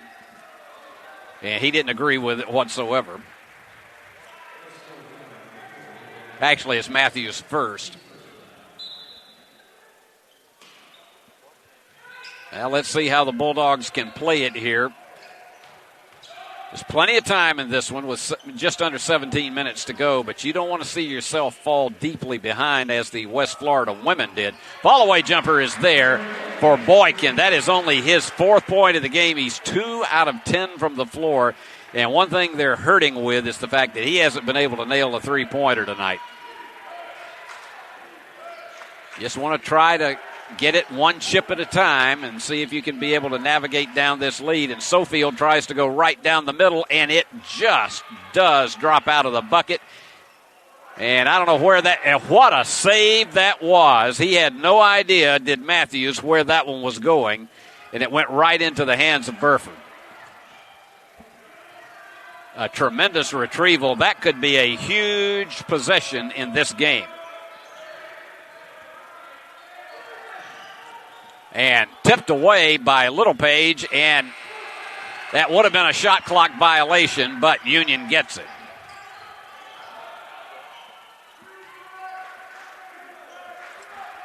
And trying to get some energy from the Union faithful, which we haven't heard a lot of tonight.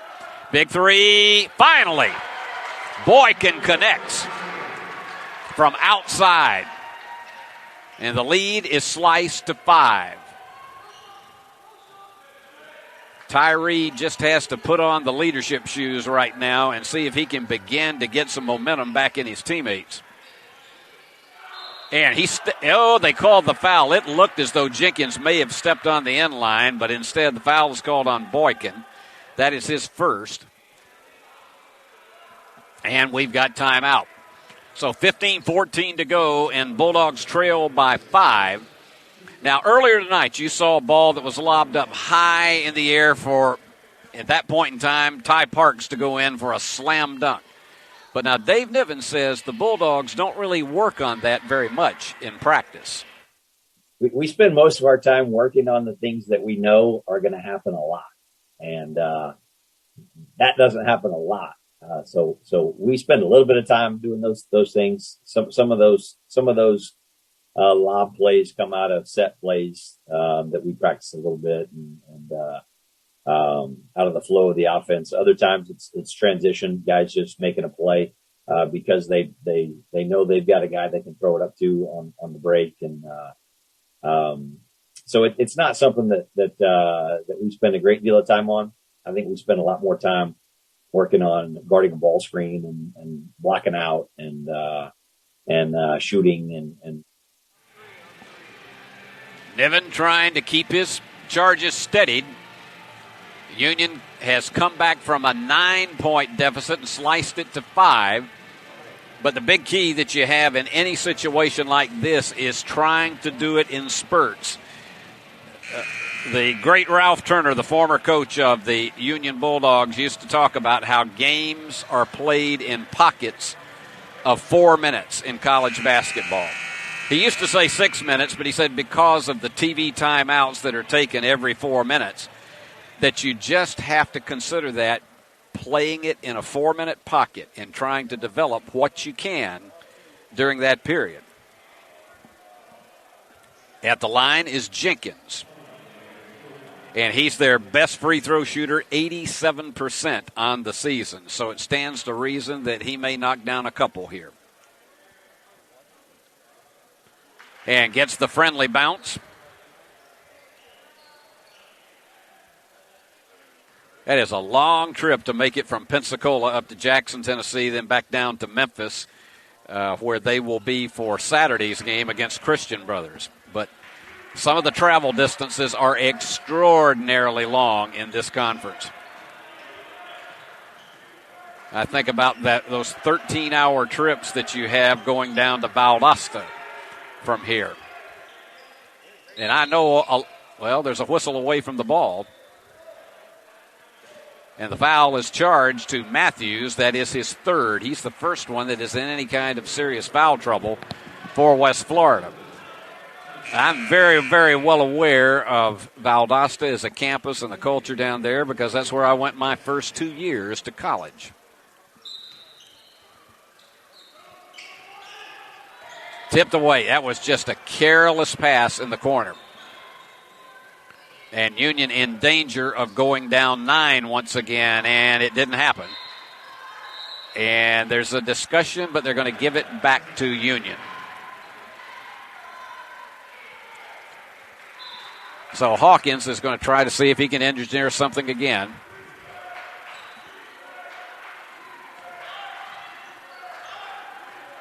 You hear the chants of defense coming up from the West Florida team. This is a big possession for Union because they're spending most of this second half coming from 5 to 9 points down. And they give it to him. Little Page gets it on the turnaround. He was fouled just as he released it. And that one is charged to Sofield. That is his first. In the entire game, West Florida has only committed 17 fouls, 3 in this half.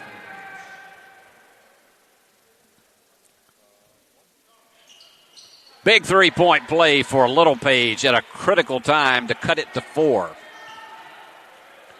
What you want to avoid if you're a team like Union is having to constantly be in that come-from-behind mode. Emotionally, it takes so much energy out of you, particularly if you have some possessions where you have the opportunity and it just doesn't fall. Also puts a lot more pressure on your defense. This is where Dave talked about conditioning coming in. Fall away does not go, and it would have been a 30-second shot violation anyway. And that's getting some of the few students that we have here tonight a bit energized, and it's good to see that. And it is Boykin, and it is there. We are back to a 2-point game, a 1-point game at 45-44. Union is on a 7-0 run. They were down 45-37. And a whistle again away from the ball. A foul is charged to Boykin, his second. That's only the second team foul on Union. And the pace of this game has become a little more sluggish than we saw in pockets of the first half. Sofield to toss it in. And we got another whistle away from the ball. And it's an offensive foul.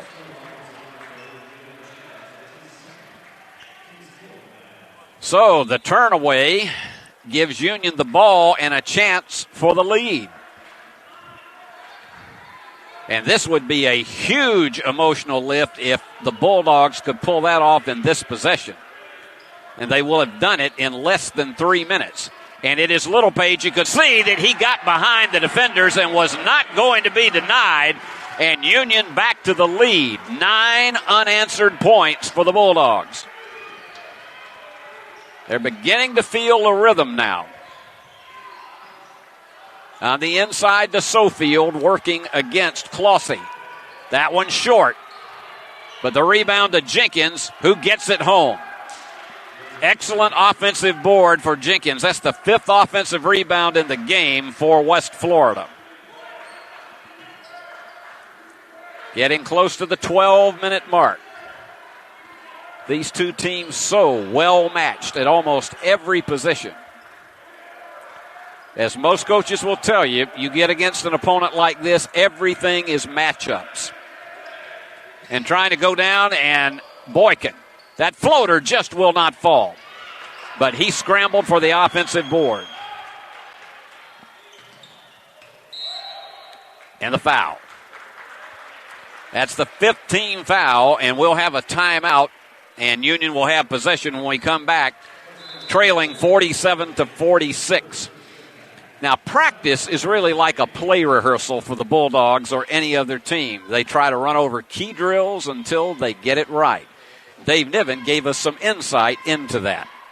And things that we know are going to happen over and over and over and over again in a game. We spend the bulk of our time doing those kind of things, as opposed to too terribly much time working on the lob dunk.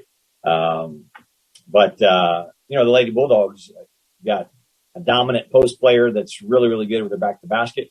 Our post players are a little bit different. So we spend a lot more time working on with those guys some of the things that they do better, passing and putting the ball on the floor in certain spots and things of that nature. And more of the Union cheerleaders who, before Christmas, they were begging their moms to send money. Now they're just begging them to send food because they want to have some before they get starving to death here.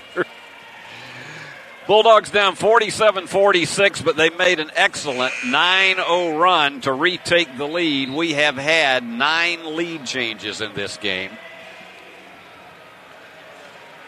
And a big factor here coming down the stretch could very, very well be fouls and conditioning. Stamina is everything down the stretch, particularly when you're playing a tough opponent like this one, and both of them, I know, look on each other in that fashion. Bulldogs will play it underneath with a new 20 on the shot clock.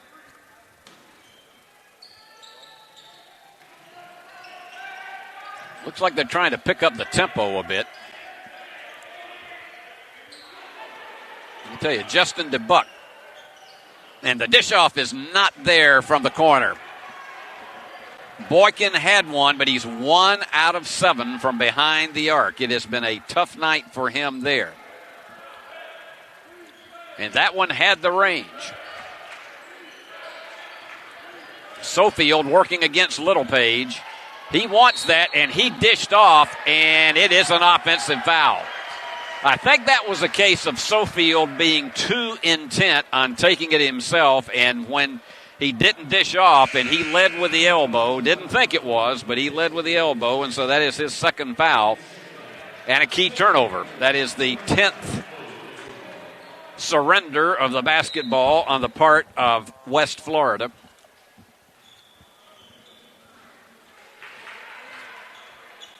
And again, they keep Jenkins a lot of times, either Jenkins or Tate, back to give Union a little harassment in the backcourt.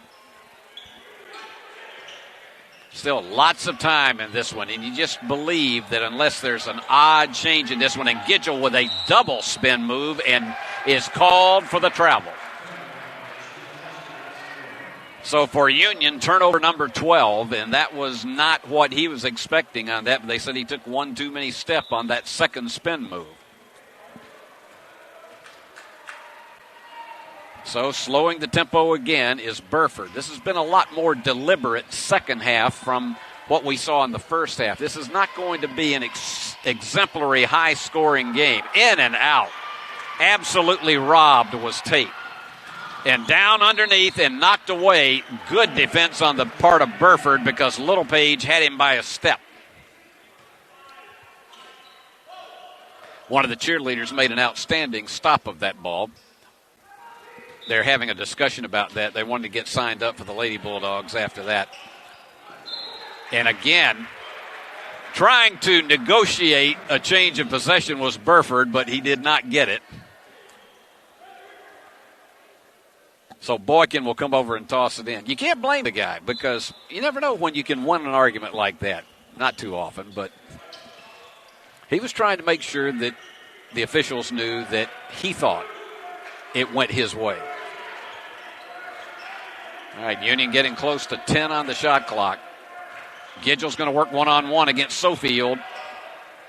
And he just scrambled to get it. He can't get the second one, and that one is commanded by Henningfield. Union had 3 opportunities at it.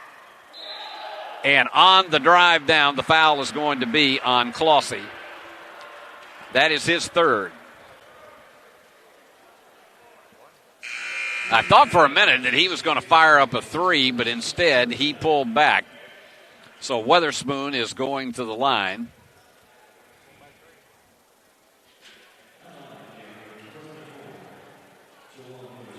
He is not one of their higher shooting three-point players, but he hasn't been to the line that much this season.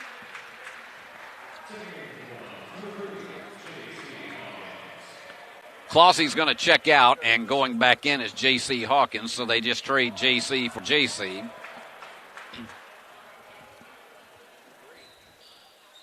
Got the second one.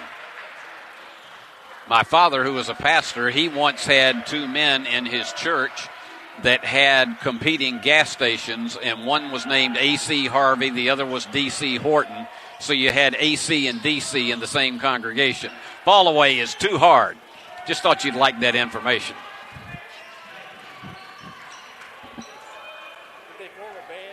They did not form a band called AC/DC. Paul Schultze asking me about that. And again, a very deliberate team, but well-disciplined. Fall-away jumper is off the iron. And Gidgel with yet another rebound, his seventh. Trying to kick it all the way home, and it just glides off the iron for J.T. DeBuck. Union has had its chances, and here goes a steal. This is Gidgel. Nobody will stop him. Down the stretch he goes. That's the one they were looking for, and that erupted the place. 13 points for Gidgel, and off the turnover. Big, big possession for the Bulldogs. And the curl, I tell you, I'm impressed with this hitting field. He only has 7 points, but he is relentless trying to drive home those curl hooks. I keep looking up at the clock, and it still seems like there's an eternity left, and there is 8.5 minutes. And a whistle away from the ball. And this is going to be a 1-and-1 because that is the 7th team foul on the part. And they're going to charge that one to Tate. 7th team foul on the part of West Florida. And that could be a big factor because Union has only committed 3 team fouls. And in one category that's also crucial, 2 timeouts left for Union, 3 timeouts left for the Argonauts. And checking back into the game is Bynum, and coming out is Burford.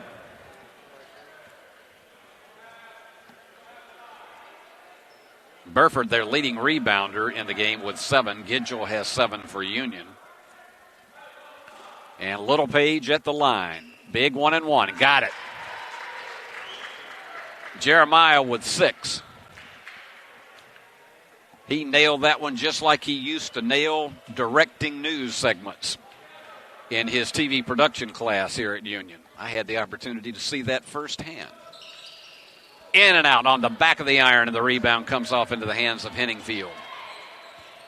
So Union could not tie it, close it to within 1.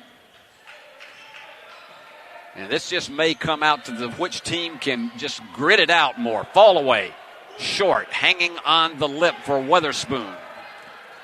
And Gidgel thought he was going to take it all the way. And let me tell you, Parks was not going to be denied. We have our 10th lead change as Union is back on top.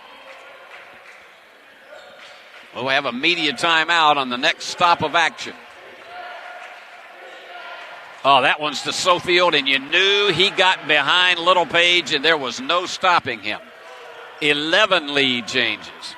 This is seesaw back and forth.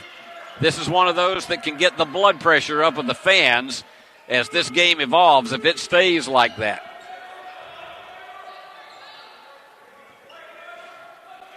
Gidgel being slow and deliberate. And gets right through the defenders and could not make it go. And Littlepage with the follow. I have been so impressed with the way Littlepage's concentration has continued on the inside. And on the inside, 2 opportunities, nothing there. They're going to go for it all. And it's there. The home run. to tie Parks, and Union back to a 3-point margin. We're under 7 minutes to go. Slowing it down once again is Bynum. Union on a 6-0 run, and behind the back, the foul is on Littlepage. That's Jeremiah's third. He has 3, Jordovich with 3. And we have timeout. 6:40 to go. Union back in front, 55-52. Now, earlier, we saw a bounce pass that led to a key basket. But we also saw one in the women's game that was a disaster.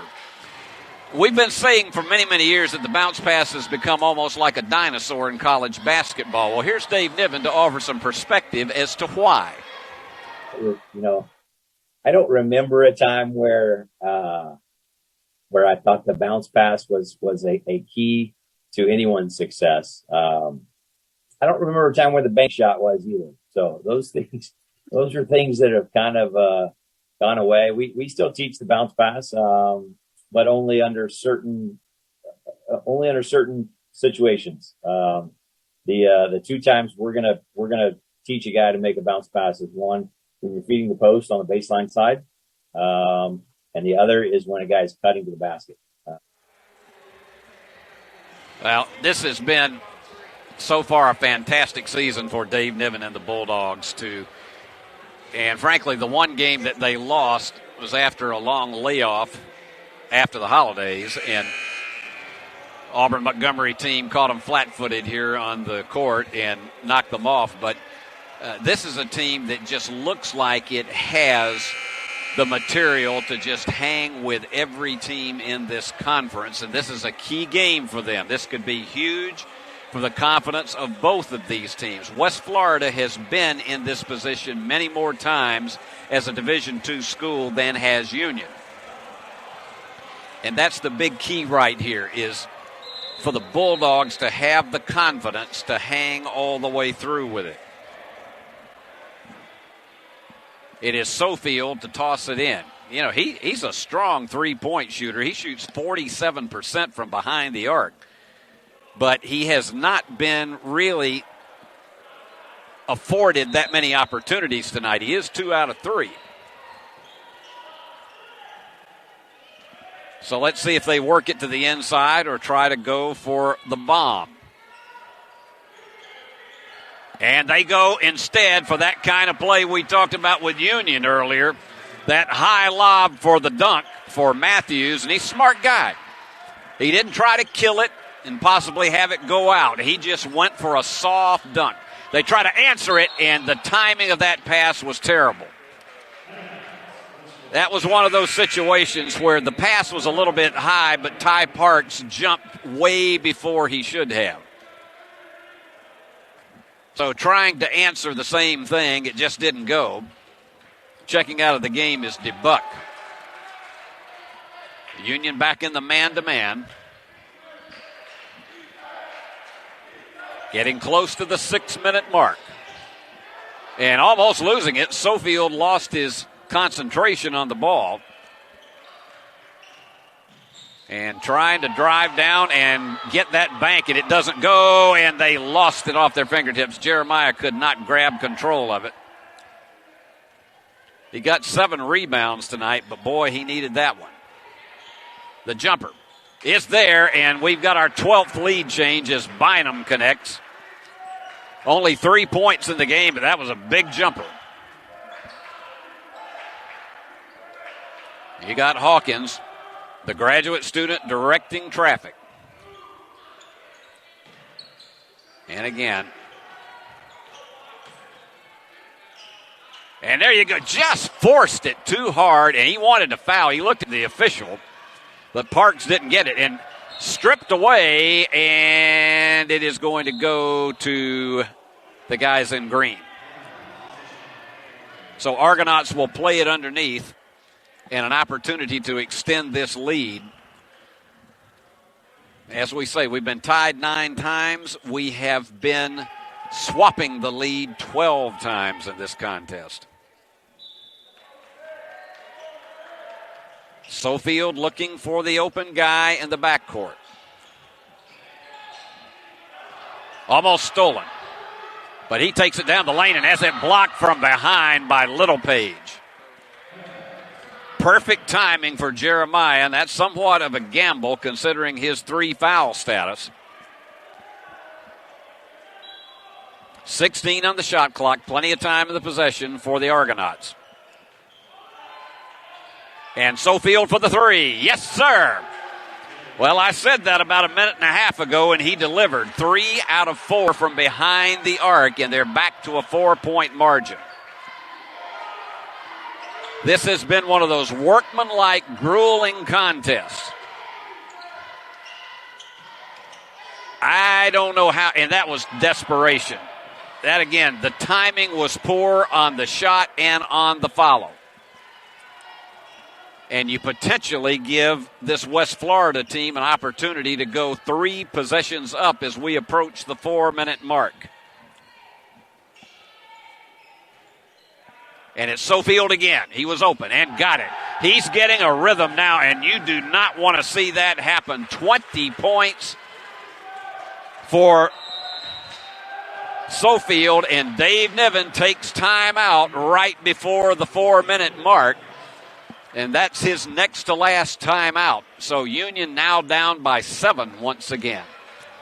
This has been an up and down year for the Bulldogs and a lot of other teams in the conference dealing with flu, with COVID, and with injuries. And Dave Niven gave us an update on how it's been in the past week with his team.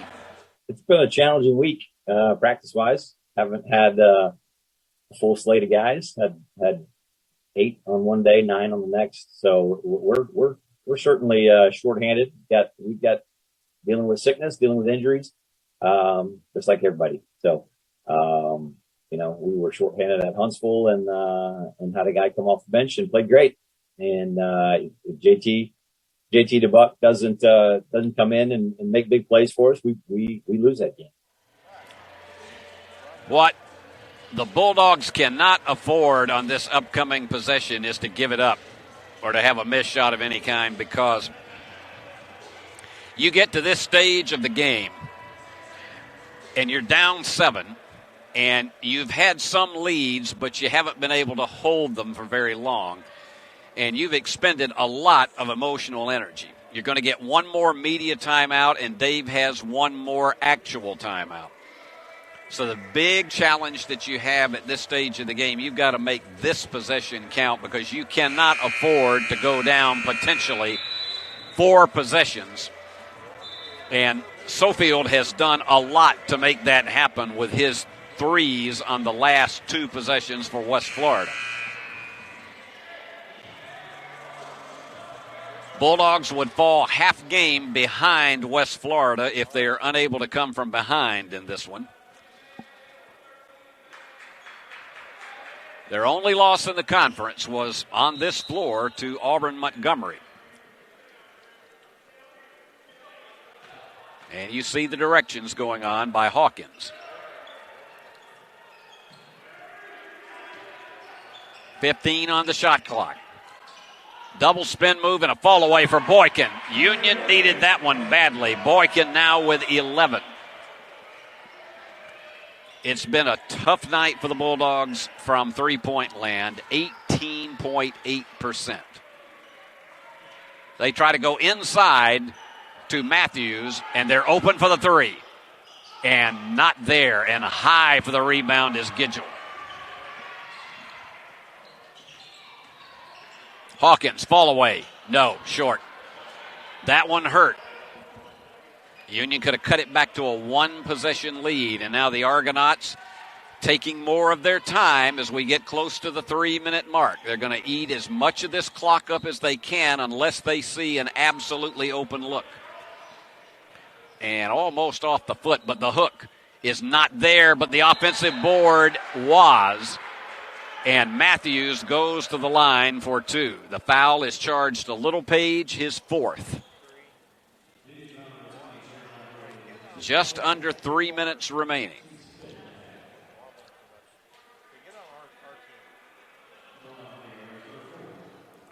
At the line, Matthews tonight is 4 out of 6. And they've all been big because they've got a 5-point lead. Not there. 4 out of 7.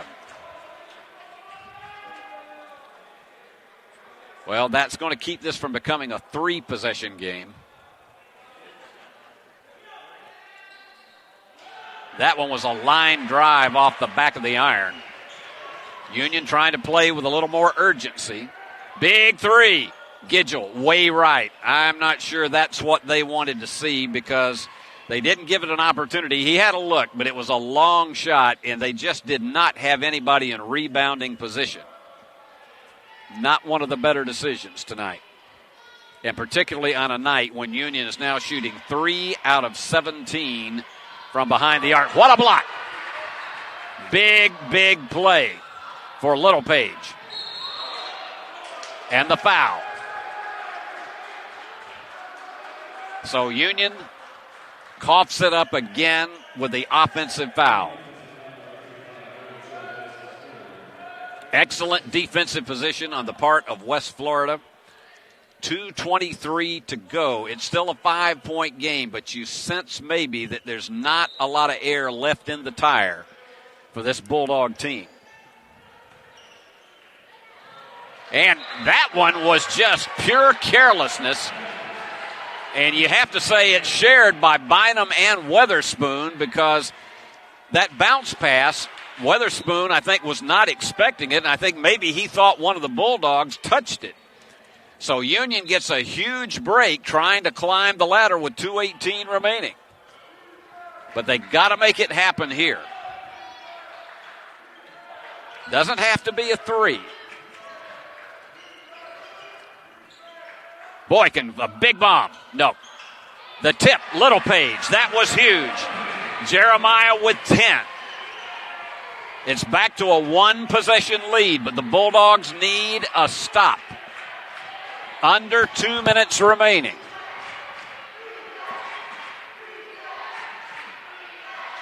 They work on the paint. The turnaround is not there, but the follow is not either, and Union gets the rebound. Clossy saved it. Boykin in all kinds of traffic. Dangerous pass. It is Hawkins. No, off the iron, and the rebound comes off to Weatherspoon. That would have tied it. But it's just not been the Bulldogs' night. 3 out of 19 in threes. They might have been better versed to try to work it to the inside and go for the 2. And trying to drive it home. Nice fake, and the underhand basket and the foul will send Bynum to the line. The foul is on Gidgel, and that is his 4th. Littlepage and Gidgel with 4 each. So you have Bynum at the line. And again, he is not one of the strongest 3-point shooters on this team. He is 1 for 2 tonight.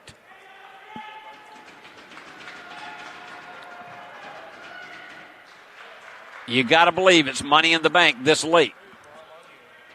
61 seconds remaining. 63-59.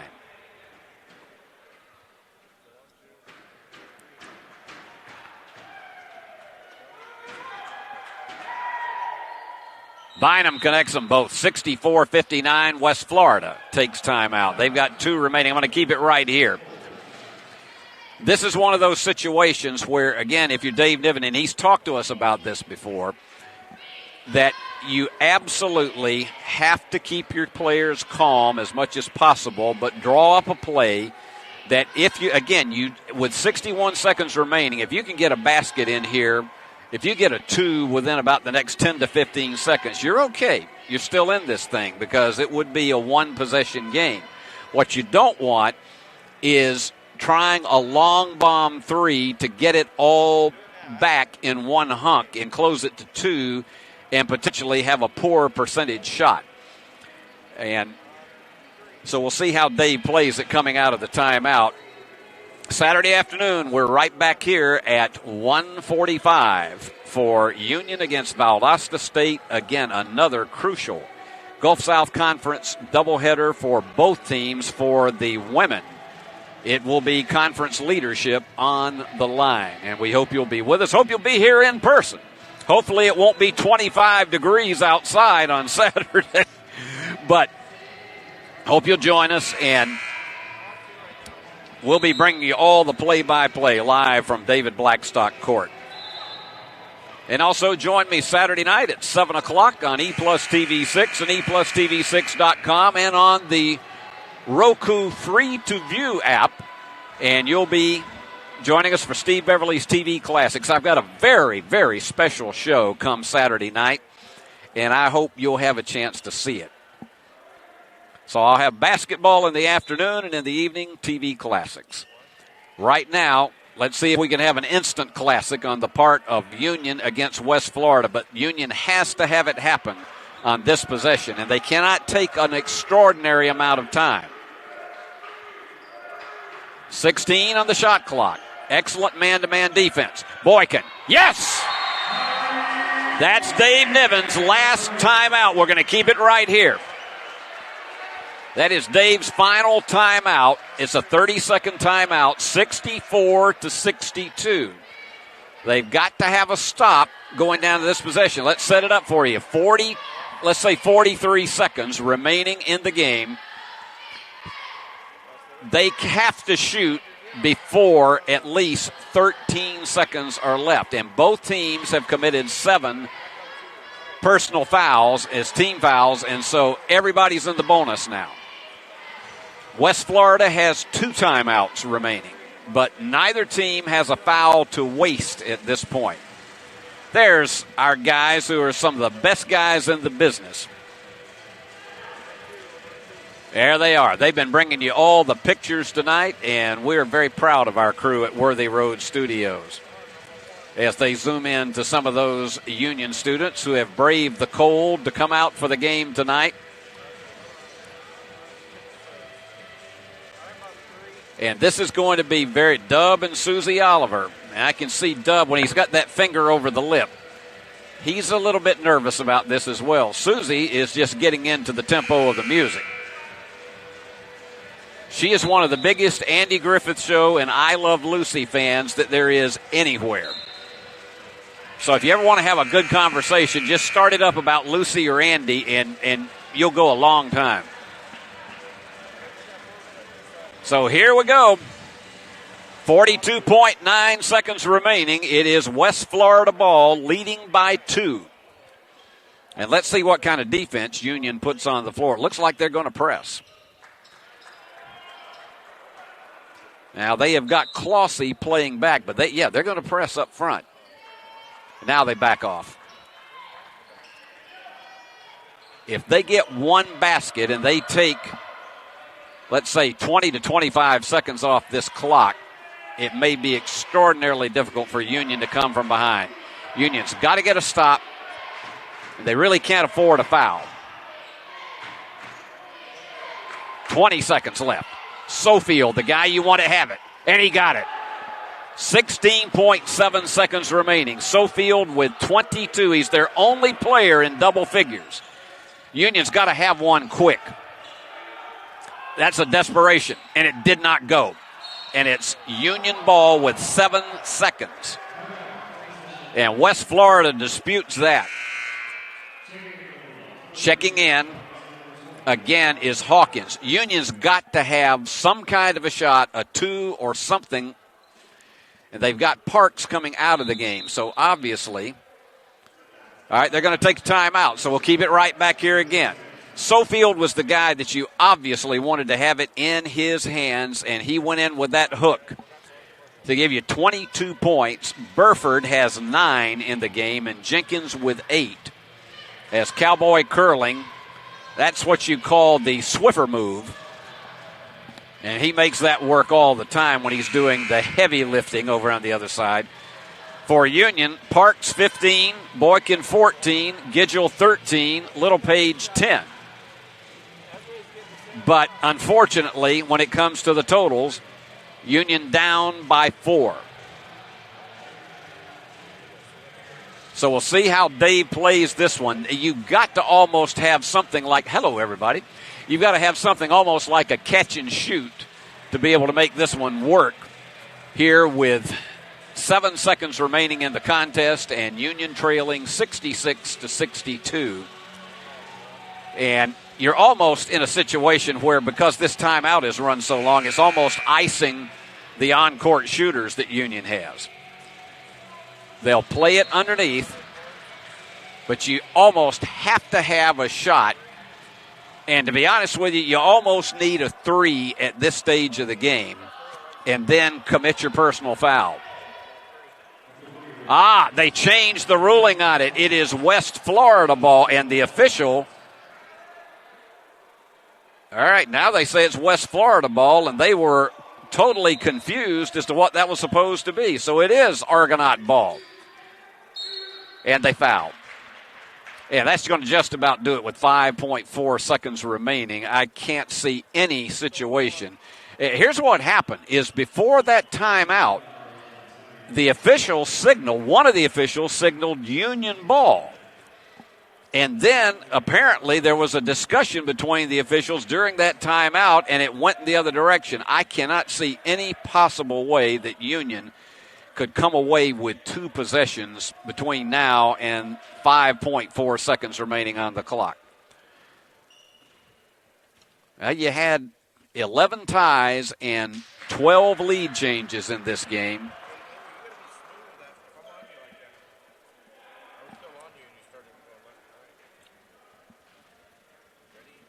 Jenkins gets them both.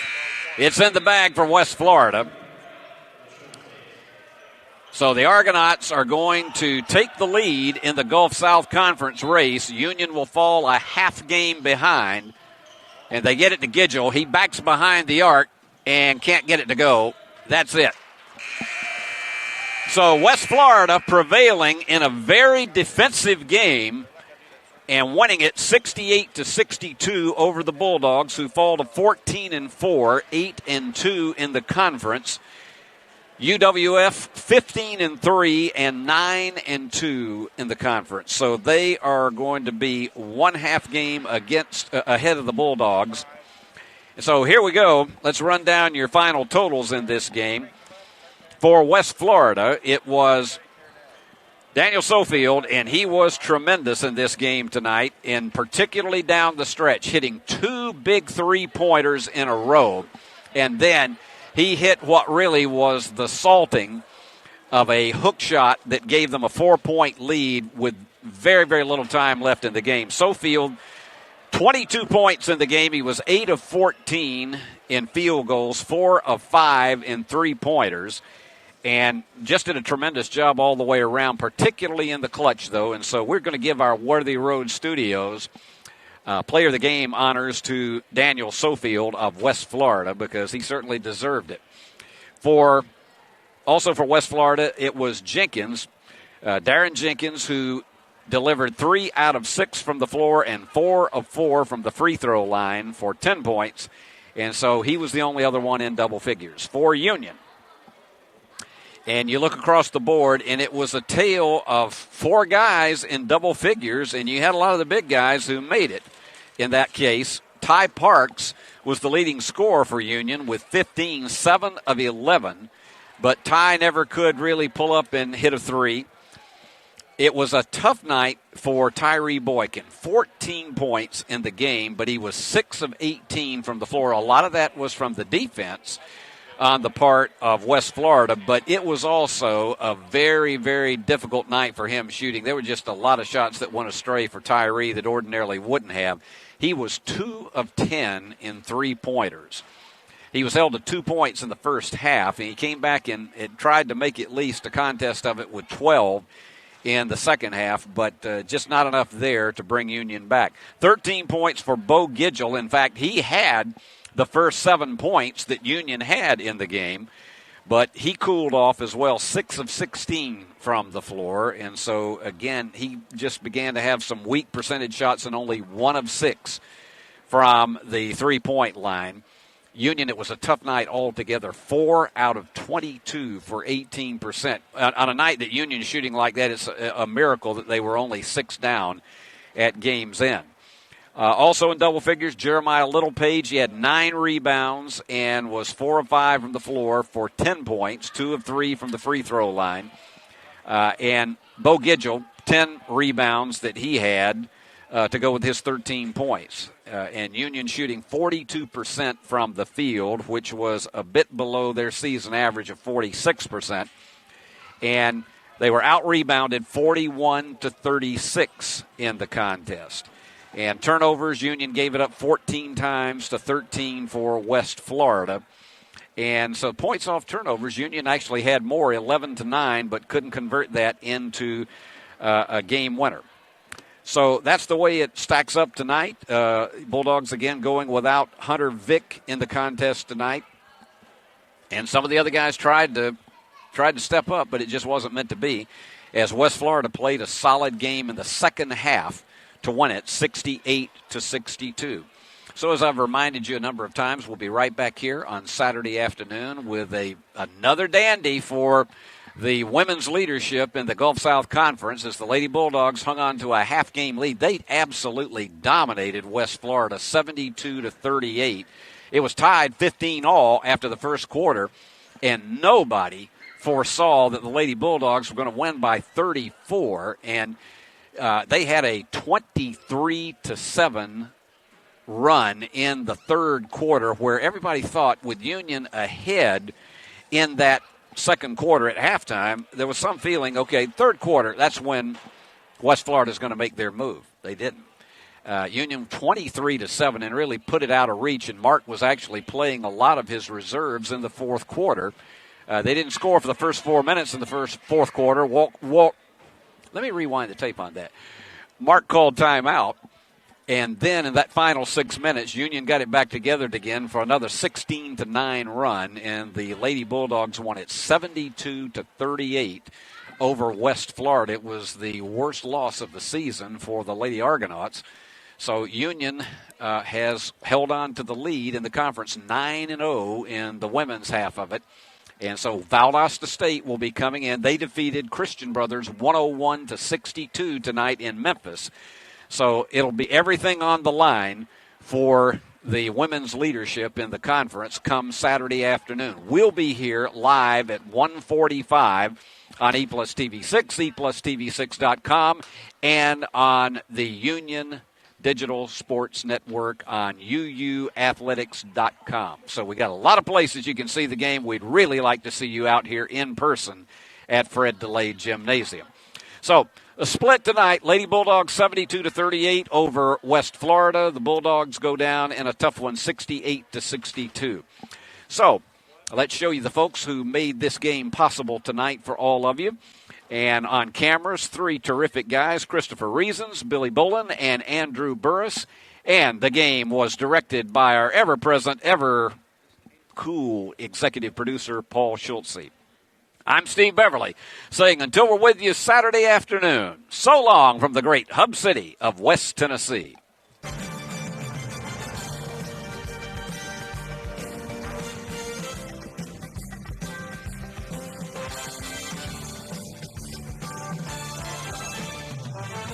Thank you, fellas. Good job.